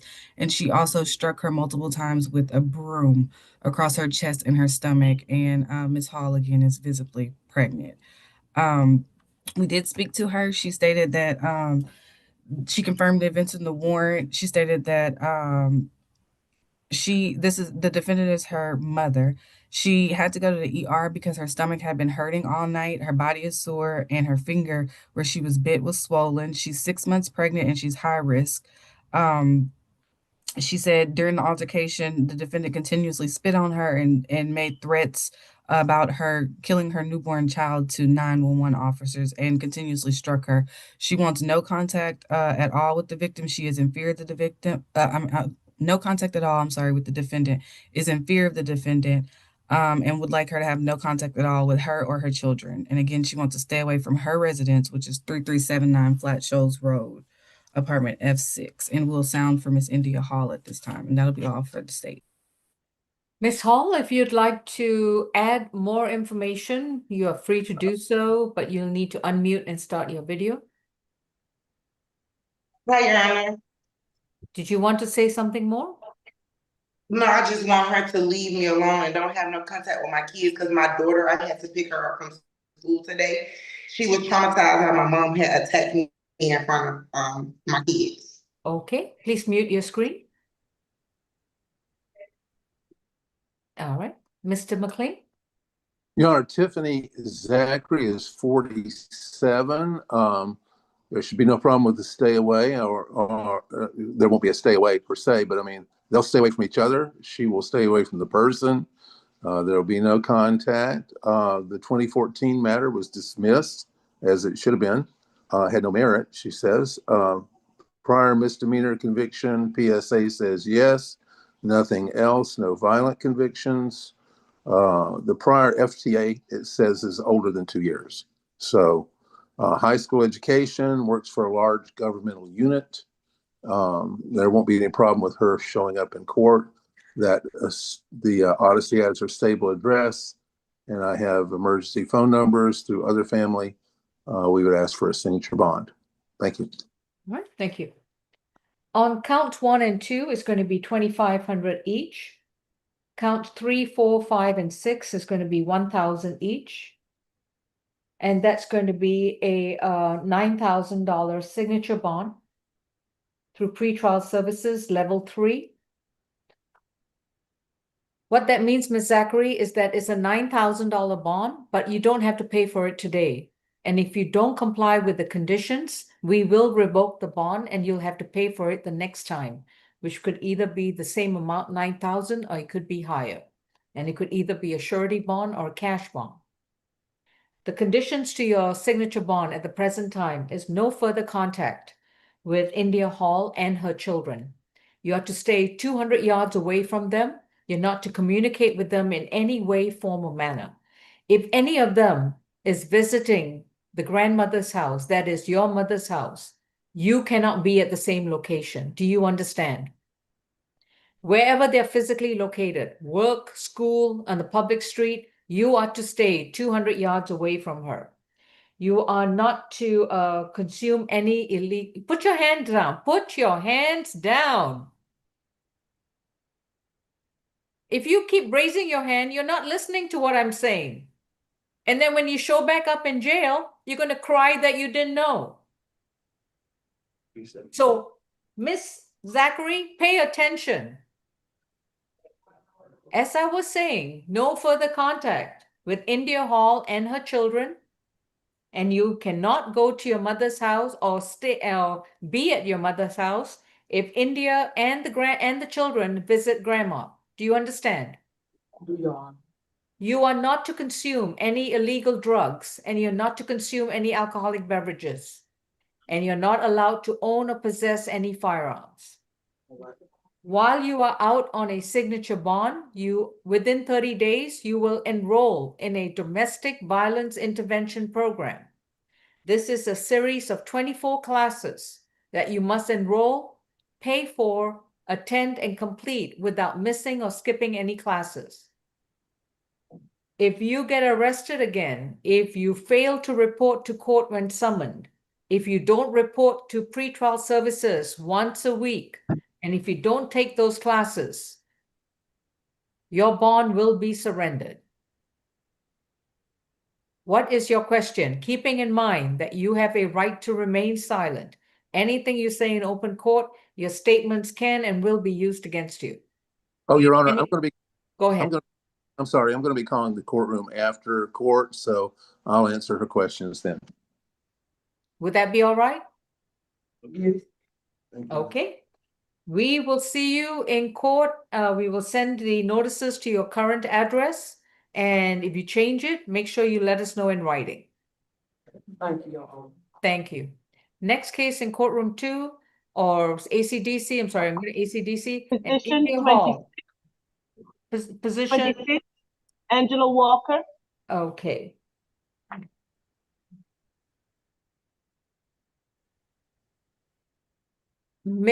Is Miss Hall left? Okay, then I guess that question was answered. Angela Walker is our add-on matter. Give me a moment to get to that screen.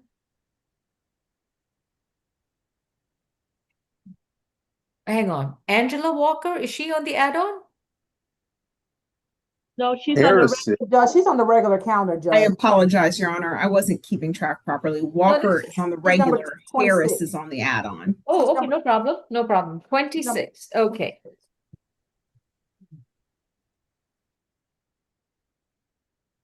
This is Angela Walker, accused of terroristic threats and acts, 2 counts, from May 2nd of 2024 under case number 25 CR 4971G. Ms. Walker, you've been advised of your rights, and your attorney is going to be Mr. McLean. Any priors? Milk, what happened with that felony charge? Give me a few minutes. All right, while we're waiting on that, No, I got it. Well, I'll give you the history I while was we're gonna waiting. say, I'm showing a Yeah, $21,000 surety bond. that's what you got? Okay. Yep. So According to Judge, the jail screen, I think she went to court on that one yesterday. okay. So Judge, the FS is ag battery, criminal damage in the second. okay. Open case out of car, possession of a Schedule 4, sale of marijuana, possess, displace, use, identification of another without consent. That's 3 counts. 2016 and 13, failure to appear. All right. Ms. Falk, what's your recommendation? Yes, Your Honor. In this case, she threatened to kill 2 different people, Devontae Jackson and then her mother, who is Diane Watson. This happened back last year, May 2nd of 2024. The main problem is that the aggravated assault, aggravated battery case that she's currently in jail on that $21,000 surety bond is one where she attacked her mother with a pair of scissors and cut her in the process. She also has that 2020 conviction for possession of Schedule 4 and possession of marijuana. So we do have concerns. This is one of those cases where we did request an upgrade, but we have not had an opportunity to receive a response back. We are asking for she also has a foreign hold out of Henry County. So I just wanted to let the court know that. We would like to sound for Miss Diane Watson and Devontae Jackson. We are asking for a $5,000 surety bond, $2,500 is to each count. No further contact with Devontae Jackson and Diane Watson. Stay away from 1177 Constitution Road in Atlanta, Georgia. That's all for the state. Ms. Watson or Mr. Jackson, if you are on Zoom, this is your time to unmute and start your video. All right, Mr. McLean? Angela Walker, Your Honor, is 32 years old. She has a stable address in Wellington, Chase Lane. So it's different from what is on 6488. So it's different from the Pine Heights showing in Odyssey. She has her own business. She has an education, but she has her own business. The FTAs do have some age on them. We discussed how never to FTA by going to the clerk if you think your mail's bad. So I would ask the court to consider the lowest bond possible, such as a signature bond, or if not possible, then a 1,000. She is, like I said, she's self-employed with her own business. Thank you. A bond is set at $1,500 on each count. This is going to be a $3,000 surety bond. No further contact with Devontae Jackson and Diane Watson to stay away from 1177 Constitution Road in Atlanta, Georgia. The next court date is going to be September 4th.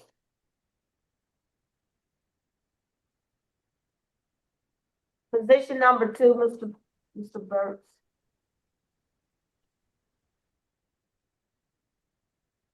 Position 22? Number 2. Number 2, okay. And Mr. McLean, is that your client? It is. Okay. He is. Yeah. Cubacius Berts is accused of possession and use of drug-related objects and theft by shoplifting from August 18th of this year. Accusation 25 CR 4946C. Mr. Berts, you have been advised of your right to remain silent, and your attorney is going to be Mr. McLean. Any priors, Mr. Howard? Third, he has an open battery from this year. That's a pretrial bond, so that's surrendered. 2017 battery conviction, and he has a bench warrant. You want that case number? Yes, please. 25 CR 002-889C. Thank you. Ms. Harrison? Your Honor, the state's recommendation for the theft by shoplifting is a $1,500 surety bond, and possession of drug-related objects is a $1,000 surety bond. These are the same recommendations as the bond set by the municipal court. This incident stemmed from an August 18th theft by shoplifting at the Walmart at Union City, where the defendant was seen on surveillance concealing a pack of meat valued at $22.38. And during a search incident to arrest, officers recovered a glass pipe, and that'll be all for the state. All right. Oh, I'm sorry. Did I say stay away from Walmart and no drugs, weapons, or alcohol? I got the part about the Walmart stay away. All right, thank you. Mr. Thank you. McLean? Thank you, Your Honor. We understand about the other case. It's a high school education. He's worked retail. I would ask for the lowest possible bond. He's got a good mailing address there, according to Odyssey, and according to him, I double checked with him. I have an emergency number for him that is a 404, and I would emphasize that it appears that this is shoplifting of food only. That doesn't not an alleged crime, I understand, but we would ask for the lowest possible bond, Your Honor. Thank you. Well, it's an alleged crime if it allegedly does not belong to you. So right, taken without consent and without remittance. I mean, allegedly, of course. Nothing, Possession. nothing to resell, just to eat. Possession, use of drug-related objects. That's going to be a 500 signature bond through the jail. And on the theft by shoplifting, that's going to be a $50 cash bond. So this is a $550 split bond to stay away from the Walmart in question. And his signature bond, his $2,000 signature bond in his other open case, 25 CR 002-889C, has been surrendered. And we're going to reset that case as well to September 4th. And otherwise, he's got a there's a bond forfeiture hearing on January 23rd, 2026. But in the meantime, we'll address it at the SAP calendar. Thank you. Next Thank is you. position 21.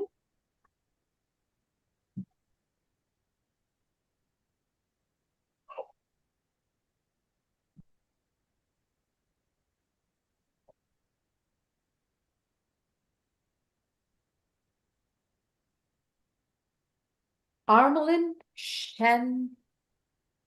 Chantelia is accused of 2 counts of battery, 2 counts of simple battery from August 21st of this year. Her case number is 25 CR 4968E. Ms. Chantelia, you've been advised of your rights, and your attorney is Mr. McLean. Any priors? I got first. Okay. Ms. Harrison? Yes, Your Honor. Officers responded on August 21st to 2185 Polar Rock Avenue and reported a dispute that had actually taken place across the street at 2186. They met with Miss Jemiah Finley, who stated that she was across the street getting her hair done. And an altercation ensued with the defendant who was doing her hair. At the time on the scene, officers observed lacerations to Miss Finley's legs, her arms, and she appeared to be bleeding from a laceration on her lip. So she stated that she met with the defendant to get her hair done. She gave officers her Instagram page because she didn't know her real name. But she said that after the haircut, she advised the defendant that she wasn't happy with the haircut. They argued over payment. She informed officers that the defendant went and got somebody else from downstairs, and that person came up and threatened and assaulted her with a firearm. So officers went back across the street, performed a knock and talk at the incident location. Ultimately, they did meet with the male there who confirmed that the defendant was at the location. He was at the location and a minor child was there. He confirmed with officers that an altercation ensued between the defendant and the victim. He stated that he was not involved and allowed officers to look at the ring camera. From that footage, they did confirm the physical altercation that occurred between the defendant and Ms. Finley. And when they spoke to the defendant, she confirmed that she put hands on Ms. Finley. We did speak to Ms. Finley. She stated that she had to go to the hospital due to the injuries she sustained, and she's on bed rest. She wants no further contact at all with the defendant and to stay away from her residence, which is a different address than the incident location. We'll sound for Ms. Finley at this time, and the state's recommendation, Your Honor, is a $3,000 surety bond, no contact with the victim, no drugs, weapons, or alcohol, completion of a 5-day anger awareness course. And that'll be all for the state. Was this individual with the gun also arrested? No, Your Honor, officers were not able to dispel that any of that took place from the camera footage, so they didn't make an arrest, and they actually did release him on the scene. He was Okay. detained briefly. Understood. Mr. McLean? I was confused by the time of the haircut. Your Honor, she's 29 years. It may be a typo, or maybe that just may be the, 24/7 service. I think maybe the latter. I'm not sure. She does do styling of hair. She has some college after high school. She's studying early childhood education. The 2019 case, I noticed. Oh, I'm sorry.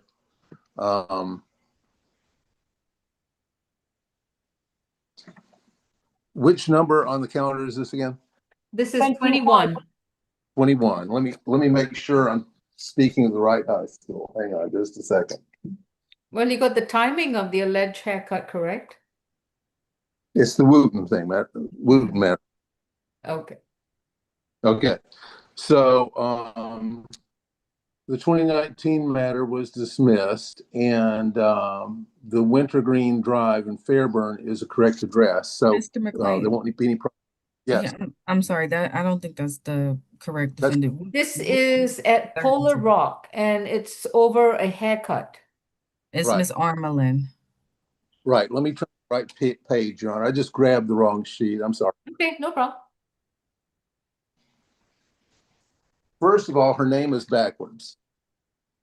Aralin Chantelia is the other way around?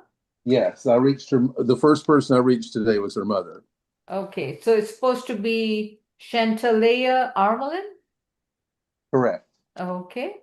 Now I have the correct piece of paper. Thank you so much. There's no criminal record on file according to this. It did happen. And the 3 o'clock in the morning thing was I was just wondering about the credibility of any witness in this one. With no criminal record on file, we would ask for a signature bond. She's 20 years old, and there was an exaggeration from the get-go. Thank you.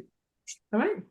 On counts 1 and 2 is going to be 1,000 each. On counts 3 and 4 is 500 each. This is going to be a $3,000 signature bond through pretrial services level 1.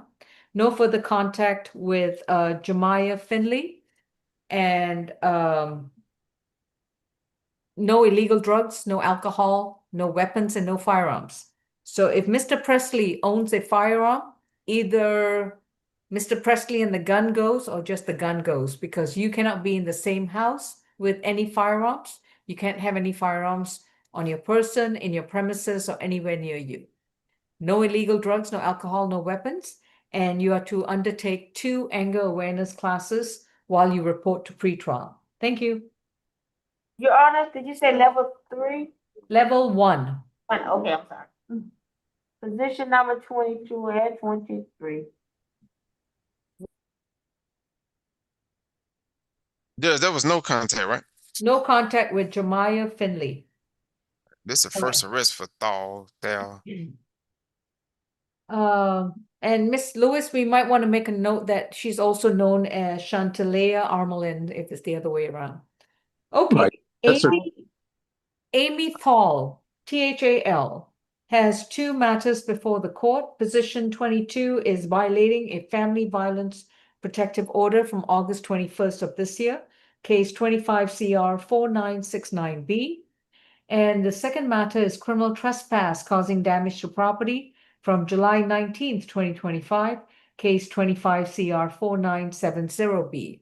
Ms. Thal, you've been advised of your right to remain silent. Your attorney is Mr. McLean. Any priors, Mr. Howard? No. Okay. Ms. Harrison? Your Honor, the state's recommendation, I'll switch the order of these cases. Position 23, the criminal trespass occurred first. It was July 19th. This altercation, this whole situation is stemming from a neighborly dispute. The victim, Miss Mary Bell Arnett, I'm sorry, lives next door to the defendant. And on July 19th, Miss Arnett was in her yard, watering the grass and some plants, and some water seeped over into the defendant's yard. The defendant came outside subsequently, like angry, and subsequently entered into Miss Arnett's yard with some scissors and cut her water hose. And she's on video walking back to her residence, wiping the scissors off on her shirt. At that time, when Ms. Arnett contacted officers, she informed them that this was a kind of an escalating situation, and she was in fear of the defendant as the defendant was starting to actually damage her property and enter onto her yard. They advised her to seek a TPO, and she did take that out. She was awarded a TPO on August 11th. I had the date of the defendant's service as August 15th. And the temporary protective order is 25 CV 009880. And then subsequently on August 21st, the defendant emailed the HOA and CC'd Miss Arnett in the emails. We did contact the victim today. We were not able to speak with her, but we spoke to her daughter, Miss Claire Summer, and she informed us that on this actual date, the defendant actually sent about 6 emails to her mother, and they would like for her to stay away from her as the residence is next door. And that residential location is 2774 Andrews Drive, Atlanta. So we're asking for a $2,500 surety on the violation of the TPO, $1,000 surety on the criminal damage and trespass. That's a preset bond. No contact at all with the victim, Miss Mary Bell Arnett, and a stay away from her residence. No drugs, weapons, or alcohol while on bond. And we'll sound for Miss Arnett at this time, and that'll be all from the state, Your Honor. I do see Miss Sumner is here. If you'd like to speak with her. Claire Summer or Miss Arnett? Hello? All right. So, good afternoon, Your Honor. Afternoon. So what would you, please raise your right hand. Do you solemnly swear and affirm the testimony you provide will be the truth to the best of your knowledge? Yes. And what would you like to tell us? I don't really have anything to add. Okay, thank you. Please mute your screen and switch your video off. Okay, Mr. McLean? Your Honor, I've advised my client to get a civil lawyer. She can easily go to the state bar building. If the state bar has shut down its referral service from COVID onwards, they use the Atlanta Bar Referral Service. She needs advice on civil matters, TPOs and that sort of thing, and property disputes. She has an education not only in high school, but a 4-year college degree at a large national university. Her father, I believe, has recently died, and I think she needs to deal with some advice on handling that. We would ask for a signature bond with appropriate conditions. Thank you.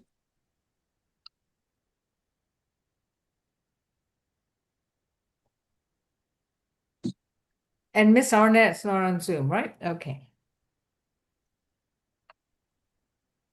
On the criminal damage to property, her bond is going to be set at $2,500. And violating a family violence protective order is going to be set at $7,500. Her total bond is going to be a $10,000 signature bond through pretrial services level 2. Ms. Thal, I would not recommend that you say anything.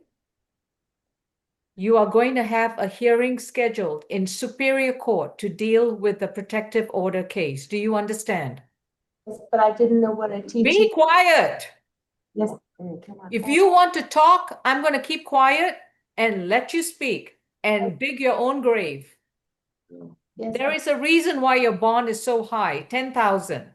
Because if you don't comply with these conditions, you might be charged with felony aggravated stalking, which is 3 months in jail with no bond. So if you want to pay attention, your attorney has given you very good advice, and I'm going to curate a bond that hopefully will keep you out of trouble. But if you don't listen, just tell me which cell you would like to be in, and we'll keep you there for up to 3 months. All right, listen.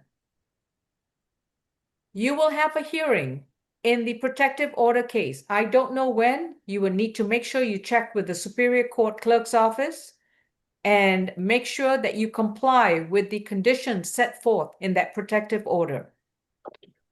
Ms. Harrison, do you have a copy of the ex parte protective order that has been served on Ms. Tall? We can get it, Your Honor. Okay. I didn't download it. Yeah. Would you like us to send you a copy of that?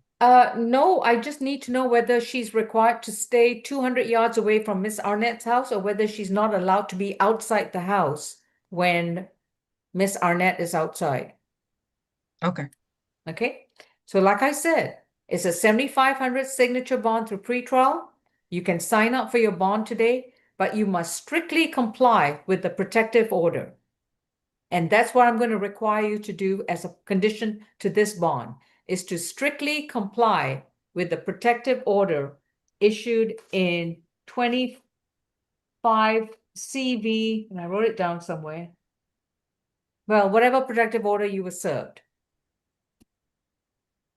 No illegal drugs, no alcohol, no weapons, no firearms. Depending on what the protective order says, if you can return to your home, great, live there. But if Miss Arnett is outside the property or if she's within eyesight of you, you need to turn around and go straight back inside. You are not allowed to communicate with her in person, through mail, through email, through a phone, text messages. You are not allowed to discuss her on social media. You're not allowed to reference her through any kind of digital communication. Do you understand? CCing her on an email is a violation of the protective order. Your failure to understand is not my problem, it's your problem. That's why you are in jail with handcuffs on you. I'm just trying to explain to you the level of no contact that you're required to comply. Now, Ms. Harrison, did you see the order? Does it require her to stay is she required to vacate the premises? We're still in the process, Your Honor. I'm sorry. And our advocate is off of the call. I'll get it to you before we get off court. Give me a moment. What was that case number again, please? It's 25 CV 009880. Can you hear me? Oh, hold on. Okay, there she is. Oh, can you hear me? I'm sorry. Yeah. Okay. Let me turn my camera on. Oh, okay. Looks like that was the original petition. Okay.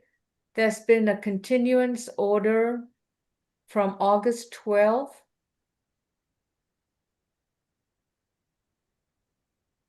And they haven't reset the I wonder whether it's dismissed. But Your Honor, I did see the ex parte order. It did have 200 yards in that initial order. From Miss Arnett, right? Or from the residents? Let's see what it says exactly. And Your Honor, if I can clarify, the hearing was on the 18th.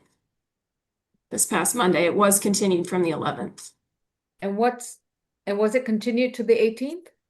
It was, because service was not perfected until the 15th. Okay. Right. Yeah. And it's 200 yards from Miss Arnett. Right. And Miss Summer, what did Judge Habrowski rule? The order was entered. And it was entered? Yes, and there should be no, as was just stated, in-person communication within 200. Can I get screen share, please?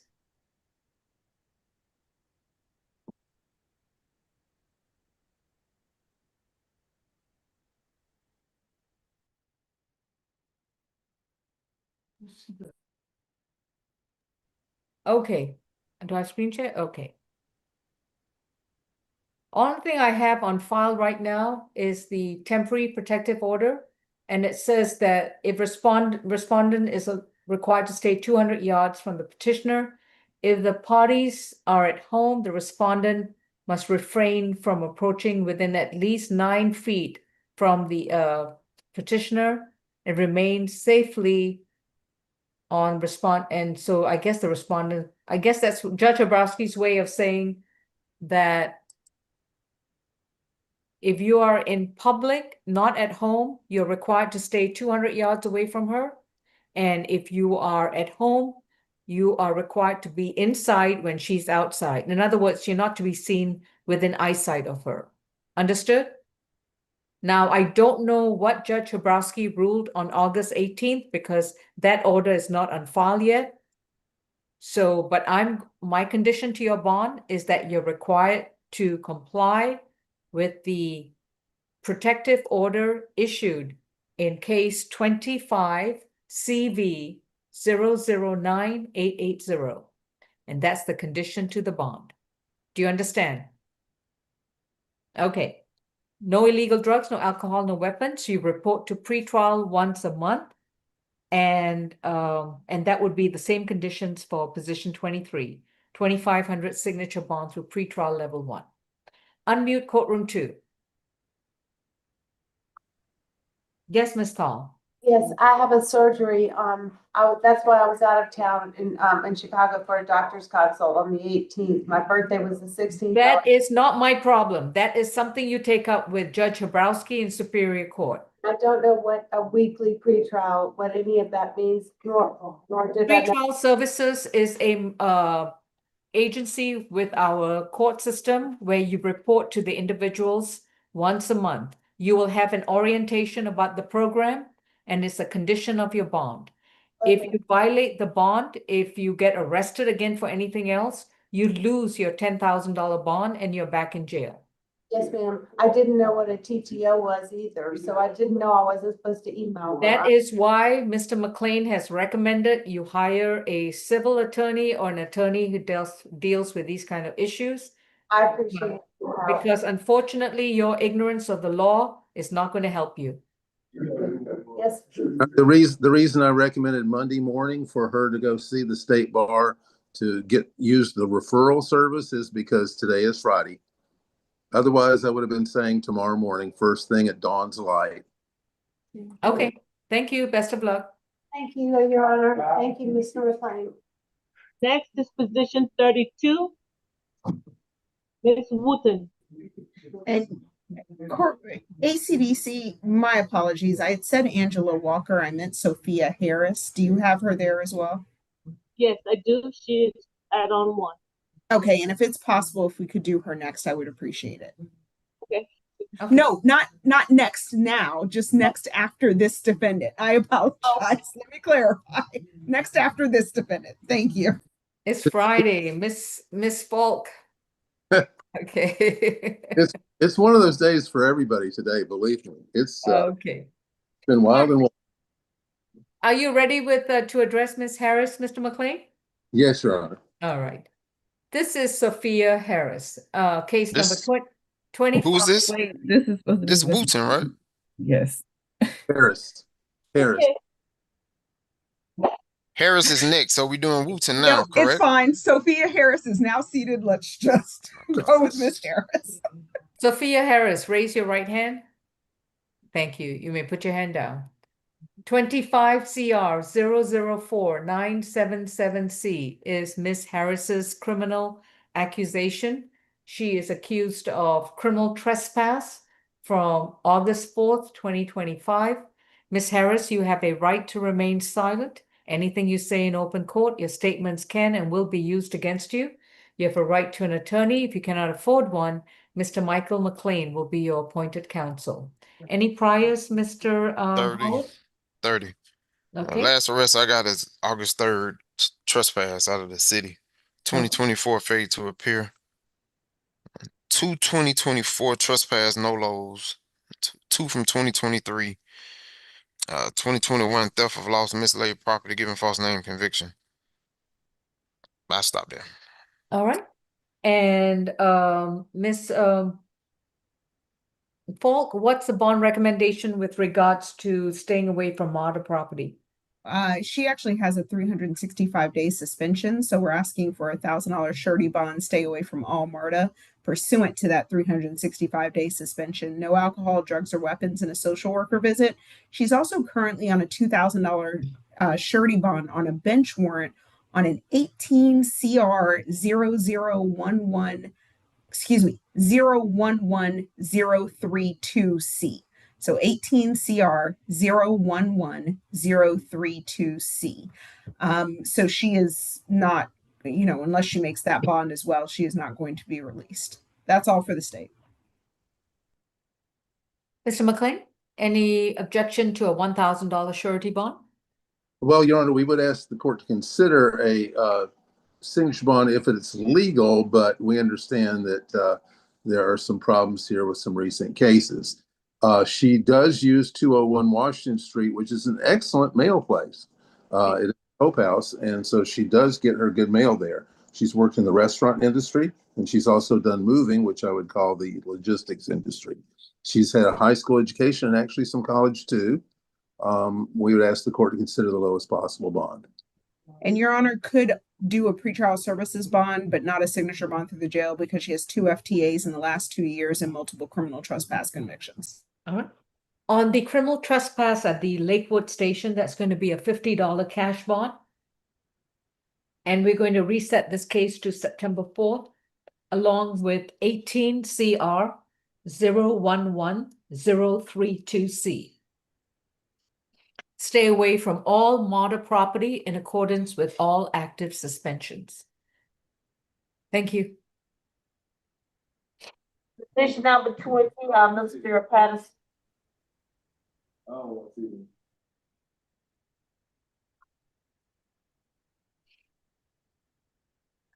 Is this 32? Position number 20, Patterson. 20, okay. Unique Kamal Patterson is accused of interference with custody from August 20th, 2025, case number 25 CR 4966C. Ms. Patterson, you've been advised of your rights, and your attorney is going to be Ms. Tucker. Any priors? Your Honor, this is a male. Oh, I'm sorry. I thought I was addressing ACDC. I do beg your pardon. Mr. Unique Kamal Patterson, I beg your pardon. Okay, but the charges and the case number are all the same. And Ms. Tucker represents him. Any priors? 7. Clayton County, we got open theft by receiving. On probation in Fulton, cruelty to children. They didn't put the degree on here, but it's a felony. 22 SC 183933. In 2022, they gave him 5 years of probation. 2024 probation. 2022 burglary, 2nd degree, first offender. 2020 PI conviction. 2019 CWAC charge. It was about 3 charges. Those were dismissed though. That's it. Ms. Harrison? Yes, Your Honor. The defendant was actually before you on the 15th of March for the same charge, I'm sorry, with the same victim. And you set a cash bond for that case, and the case number is 25 CR 001378J. And again, like I said, it was the same charge, the same victim. The victim in this case is a minor. At the time where you set that bond, Your Honor, we did transfer the case up to the DA's office, but here we have the same concerns as the minor victim in this case is actually in DFACS custody. The defendant has continuously reached out to her. There are known and valid concerns here of a possible trafficking situation. And on this particular date, which is the 21st of August, FBI agents actually had to request assistance and ping the phone of the minor victim, and they found her location because she was actually missing. And when they arrived at the location, they were actually surprised because the night before they had responded to a domestic dispute there and met with the defendant, who advised them that the minor was actually with him. So officers realized that information and subsequently moved to make an arrest. But we have, very brave and grave concerns here for the victim, as the defendant, again, keeps continuously reaching out to her. And I guess it's kind of a luring situation. In the previous case, they were actually found in a hotel room, and there were people known to be traversing in and out of this hotel room. So we are concerned about the victim's safety here. We're asking for a $10,000 cash bond. Apparently, a $5,000 cash bond, Your Honor, was not enough for the defendant to understand to stay away from the minor. We think a $10,000 cash bond might be able to do it. No contact at all with Ms. Broughton, and a a stay away. We'll do a stay away here for the incident location where they were, and I'll give you the exact address. And that'll be all for the state. Let me get the address for you. All right, Ms. Tucker? Yes, Your Honor. We are requesting a surety bond on behalf of Mr. Patterson. He is 23 years of age. He has lived in the Atlanta area since he was 8 years old. He's provided me with the residential address that he's maintained for the last 3 years. He's completed 11th grade. However, he's not currently employed.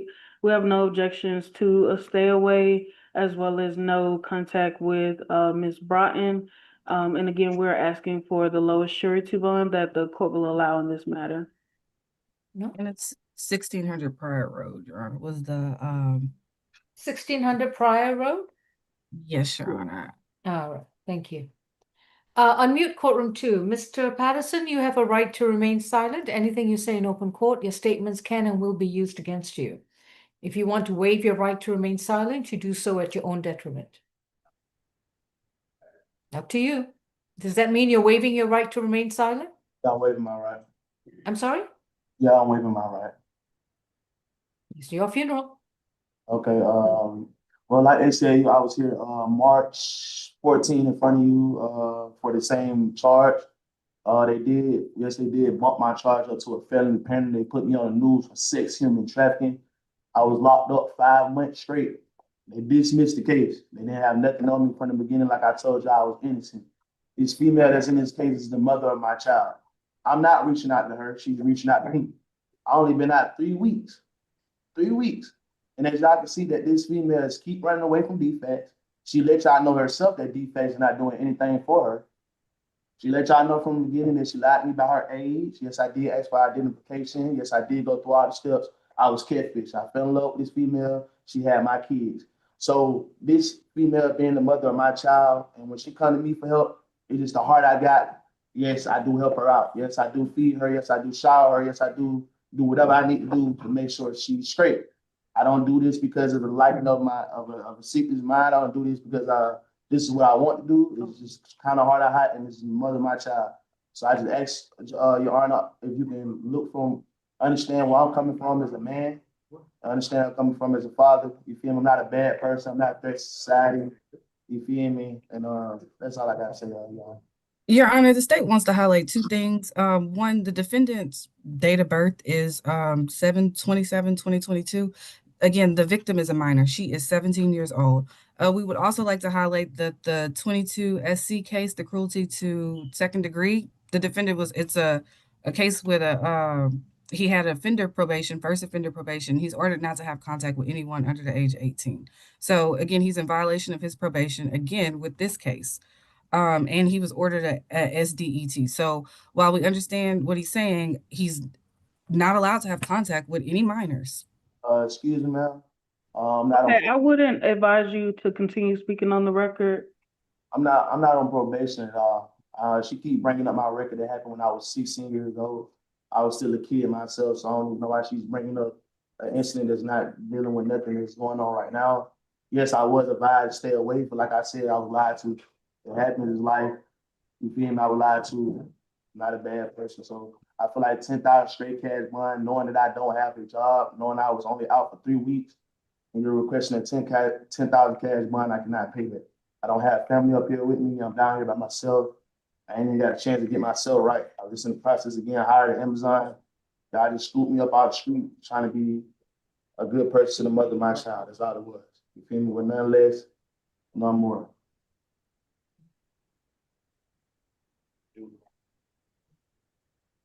So on that $5,000 cash bond, it expressly says no further contact with SB.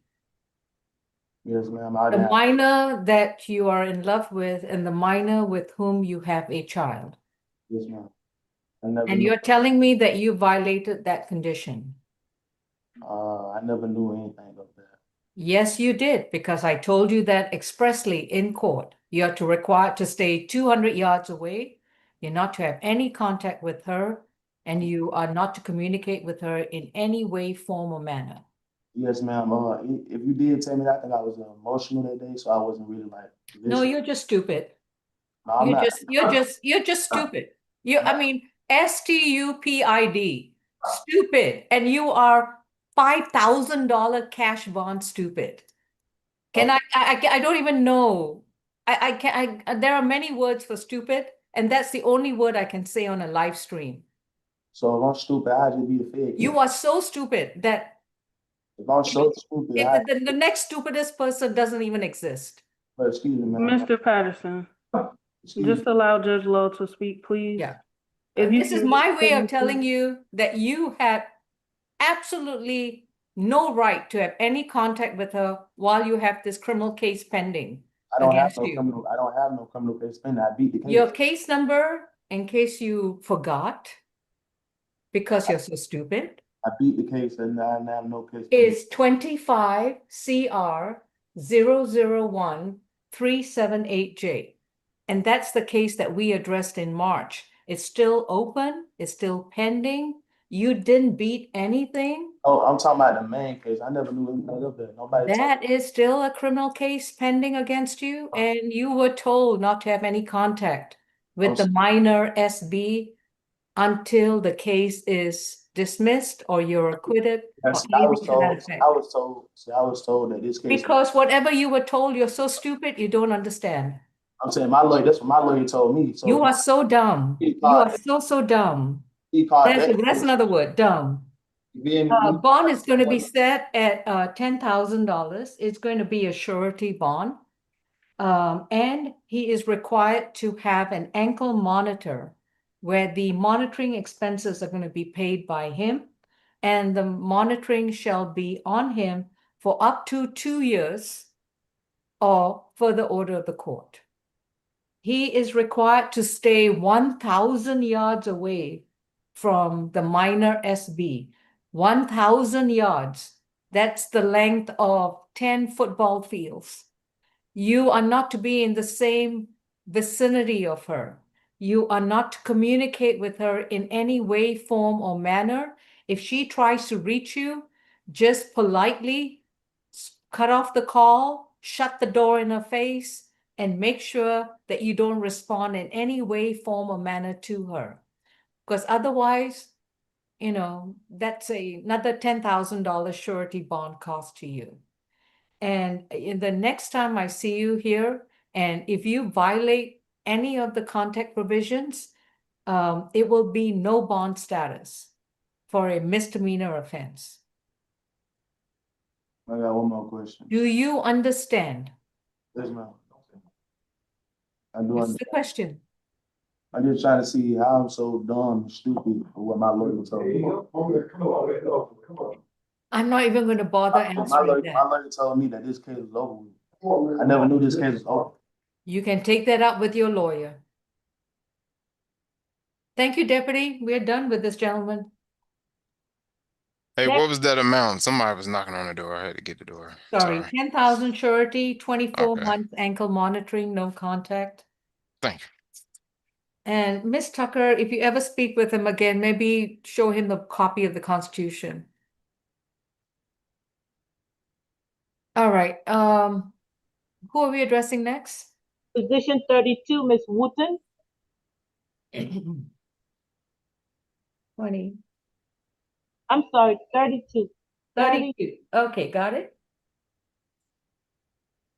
32. Your Honor, I need to step away for just about 15 seconds. I'll be right with you. Okay. Akila Monnique Wooten is accused of driving with an expired or no registration, fleeing, attempting to elude, and willful obstruction of a law enforcement officer from August 20th, 2025.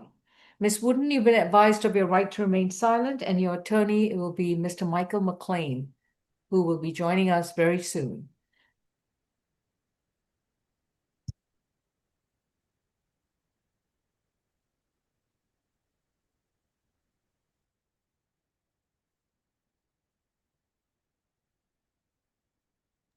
Okay, thank you. All right. So, Mr. McLean, we're going to hear your client, Ms. Wooten's GCIC. Mr. Howard? 3rd. 2019 battery theft by taking dismissed. 2013 robbery dismissed. Does she have any holds? I'm not sure. All right. It will be 500 on count 1, 500 on count 2, and 500 on count 3. That's a 1,500 signature bond through pretrial services level 1.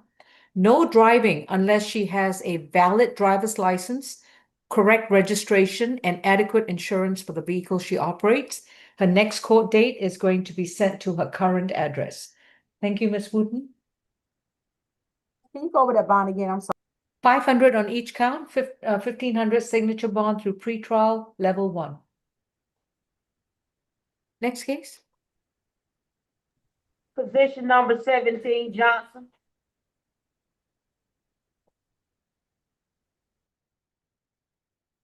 Okay.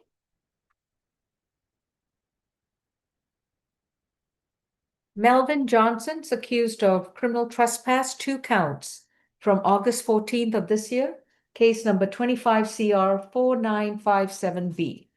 Mr. Johnson, you've been advised of your rights and your attorney is Ms. Tucker. Any priors? 29. You got an open criminal trespass, possession of a controlled substance. I got an open trespass from 2020 on probation for criminal damage, and the second is 24 SC 001988 on probation for trespass and disorderly conduct, 25 CR 001386J Mm-hmm. on the 2025 probation. And any FTAs? I'm not sure Okay. because I stopped at that probation. I figured you would cut me off, so I didn't go further. I'm so sorry, Mr. Howard. I know. Need to do that, but Ms. Harrison, yes. The state's recommendation, Your Honor, is $1,000 surety bond for each count for 2,000 total. A stay away from 12990 Cogburn Road, which is in Milton, Georgia. The defendant was seen twice on camera going into a residential construction location. The first time on August 15th. He was seen with another person, and they were seen going around caution tape, entering the back of the property. Carrying a backpack and a plastic bag out of the property. And he was also seen again on the 17th on tape, entering the property again and leaving with items. The victim, Mr.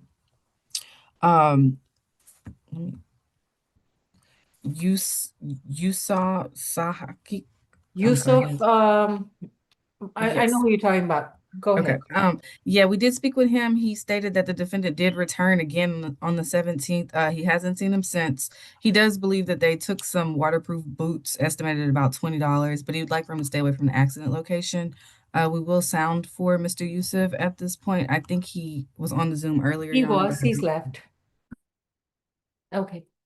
Ms. Tucker? Yes, Mr. Johnson is 44 years of age. He was able to give me a good mailing address at 201 Washington Street Southwest. He's lived in the Atlanta area for 6 years now. However, he is currently experiencing homelessness. So I will be requesting a social worker visit for him for that reason. He's completed his 11th grade education. However, he's not currently employed, and as I stated, currently homeless.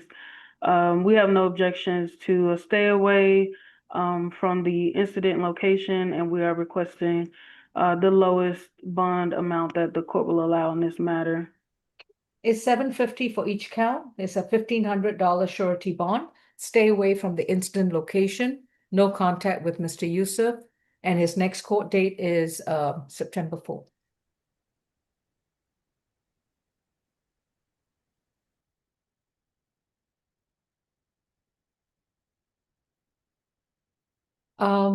Is position 18 available?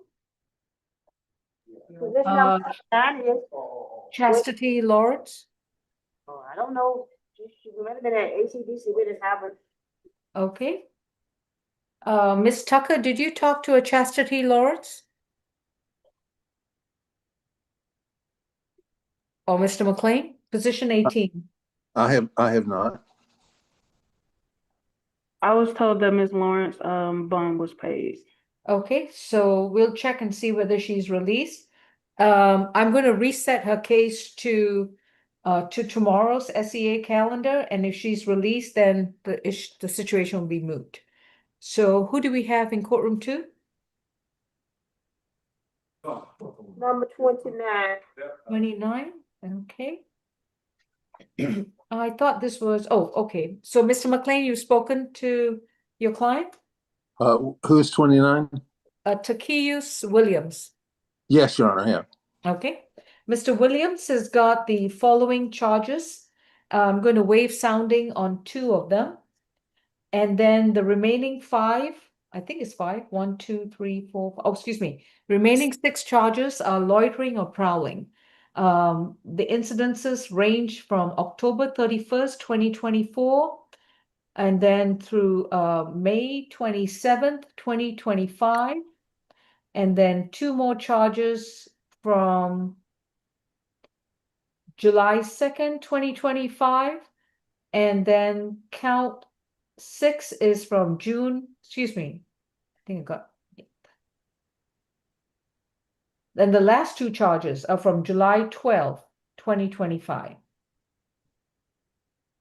Right. And Your Honor, I told him we would stipulate to there being the police report. We read it, but I have a couple items. I'm sure the state has a recommendation. I have his education and work history.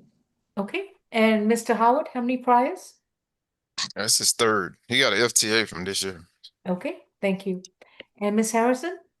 Your Honor, our recommendation here is a $10,000 surety bond. That's $2,000 on the 2 PI charges and $1,000 on the other 6.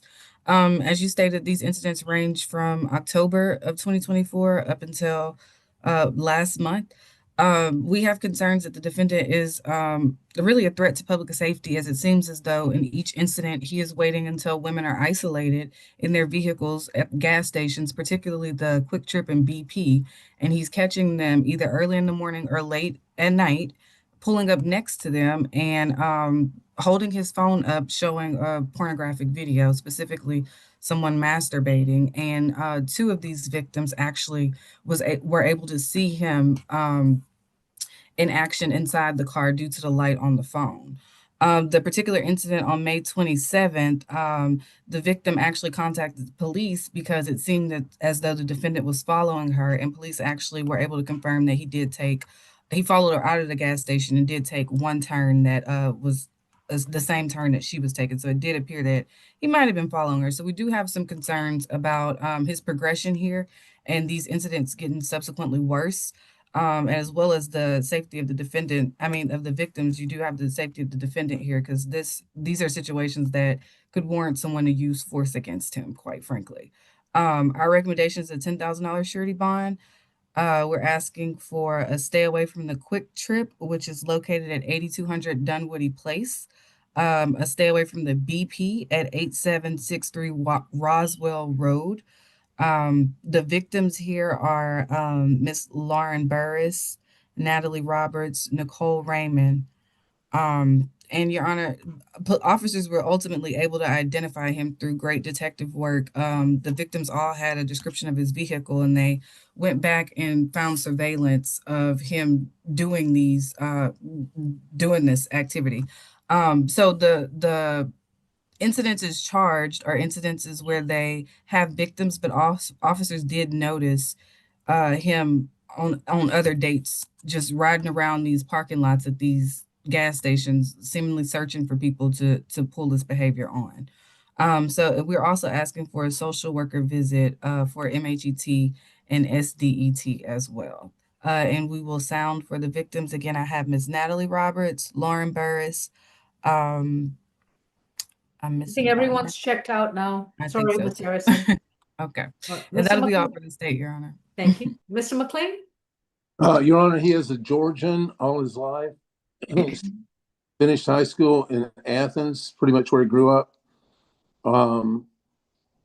The large national logistics company for which he's worked, he's been there sorting goods and packages for 2 years. So it's steady work, and he's at that. He's 26 years old. we would ask the court to set the bond as low as possible. I saw the FTA from Norcross from 2025. I believe that was what kind of case? Was there traffic or what was that? I think it was just a traffic matter on the FTA. Right. So we would ask the court to consider the lowest possible bond. If it's not a signature bond, we would ask for something in the neighborhood of 1,000 or 2,000 surety. Thank you. All right. On each count is 1,000. This is the $8,000 surety bond to stay away from the QT gas station and the BP gas station and have no contact with the individuals identified as Miss Burris, Miss Roberts, and Miss Rayon. And if he gets arrested again for anything else, this bond will be revoked and he will be in a no bond status. Thank you. Next court date is September 4th. And he'll need a social worker visit for health or, well, I guess just health situations. Thank you. SDET. Mhm. All right, and then Mr. McLean, you have position 30, which your client has waived presence, and that's Brendan Moore Wilson, case Yes. 254943G, accused of criminal trespass. And any priors, Mr. Howard? 47. On probation out of Douglas County. I got entering auto. On probation in Fulton for PI. 2025 probation. 24 disorderly conduct, trespass conviction. 2021 criminal damn to property conviction. He's on. That's good. Thank you. What were you going to say? He was on what? I ain't saying that. Okay. I said he's Honor, homeless, and that's the last thing I said. Okay. The Yes. state's recommendation is the same as the preset bond, which is a surety for $780. Stay away from budget inn and suites, a social worker visit for residential and BHET assessments. The budget inn and suites is 140 Pine Street Northeast, and that'll be offered. He just pled in June of this year. There was no competency issue. So I'm going to hold off on the social worker unless Mr. McLean, you also recommend it. I'm not sure that that's necessary. It may be, I'm concerned about the former case from June 1st, but Your Honor, he does have a year of college. He's a high school graduate. He does cleaning work. And I explained to him that a bond of $780, if he's going to use a bonding company, he'd be better off with a $1,000.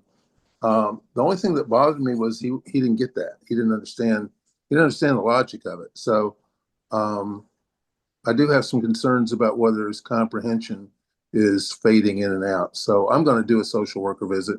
Okay. It's $1,000 surety bond with a social worker visit. Stay away from the Budget Inn Hotel at 140 Pine Street. And his next court date is going to be September 4th. All right. I've already gone over the calendar for about half the cases. So Hold on one second, Judge. What was that again? I'm sorry. $1,000 surety bond. Stay away from 140 Pine Street. Reset date is September 4th, and a social worker visit. What happened with 28? Did we do her? 28 was a waiver. Okay. And that's the one. Yeah, that's the one that Miss Falk. I think Mr. McLean. This is the one you're saying you wanted fast track to the 11 a.m. calendar. Yes, Your Honor. She just had some stuff with us, and All right, and I was going to address that, Brianna White, and I'm going to put $1,000 surety bond on the theft by shoplifting and 500 on the willful obstruction, and that's be a 1,500 surety bond. thank you. Where does position 28? Yeah, And there's a 1,500 surety bond? yeah, 1,500. And About reset date August 28th at 11 a.m. That's another case to squeeze in. okay. All right. 28. As I said, I've gone over half the calendar, so I'm just going to go over the ones that we addressed after that. And if there are any other questions, please let me know. Oh, Okay. So position number 2 is a $550 split bond, $500 through the jail, $50 cash. Position 3 is a medical reset to August 23rd at 2 p.m. Position number 12 is a $2,000 surety, reset September 4th. 13 is a $3,000 surety, reset September 4th. Position 16 is a signature bond. It was I a got split split bond. bond. I got 4,500. You did, the first charge was a $1,500 good bond, and the last two charges were, $1,500 pretrial through level 2. For Jackie And Johnson? that is correct. Yeah, for Jackie 4,500 Johnson, split bond. Yeah. Okay. Why, So is that 40 one supposed to be per judge or something? No, I was just asking. I just wrote split. I didn't even put the levels. You said level 2? Yes, level 2.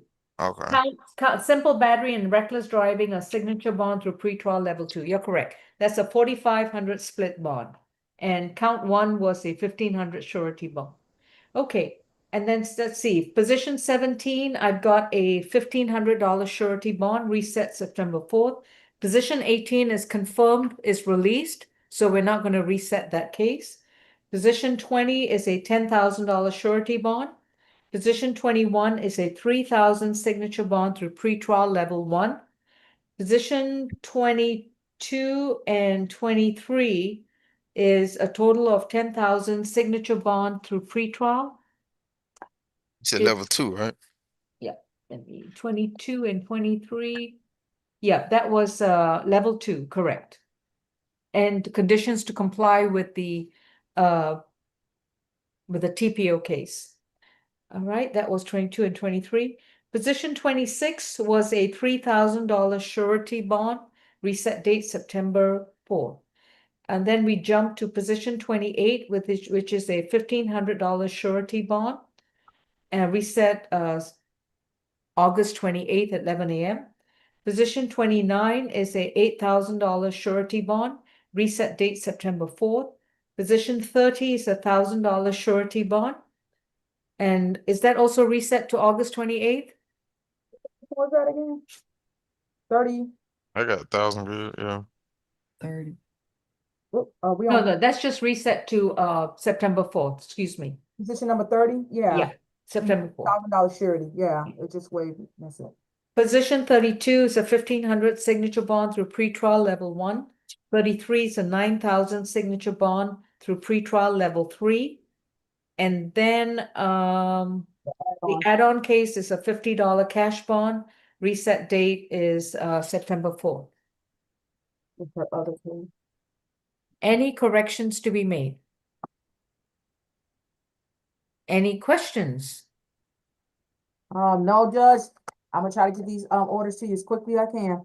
All right, appreciate it. Thank you so much. All right, folks, enjoy your Friday. Be safe, and I will see you tomorrow. Some of you. Good evening. All right, take care, everyone. Bye-bye. Bye-bye.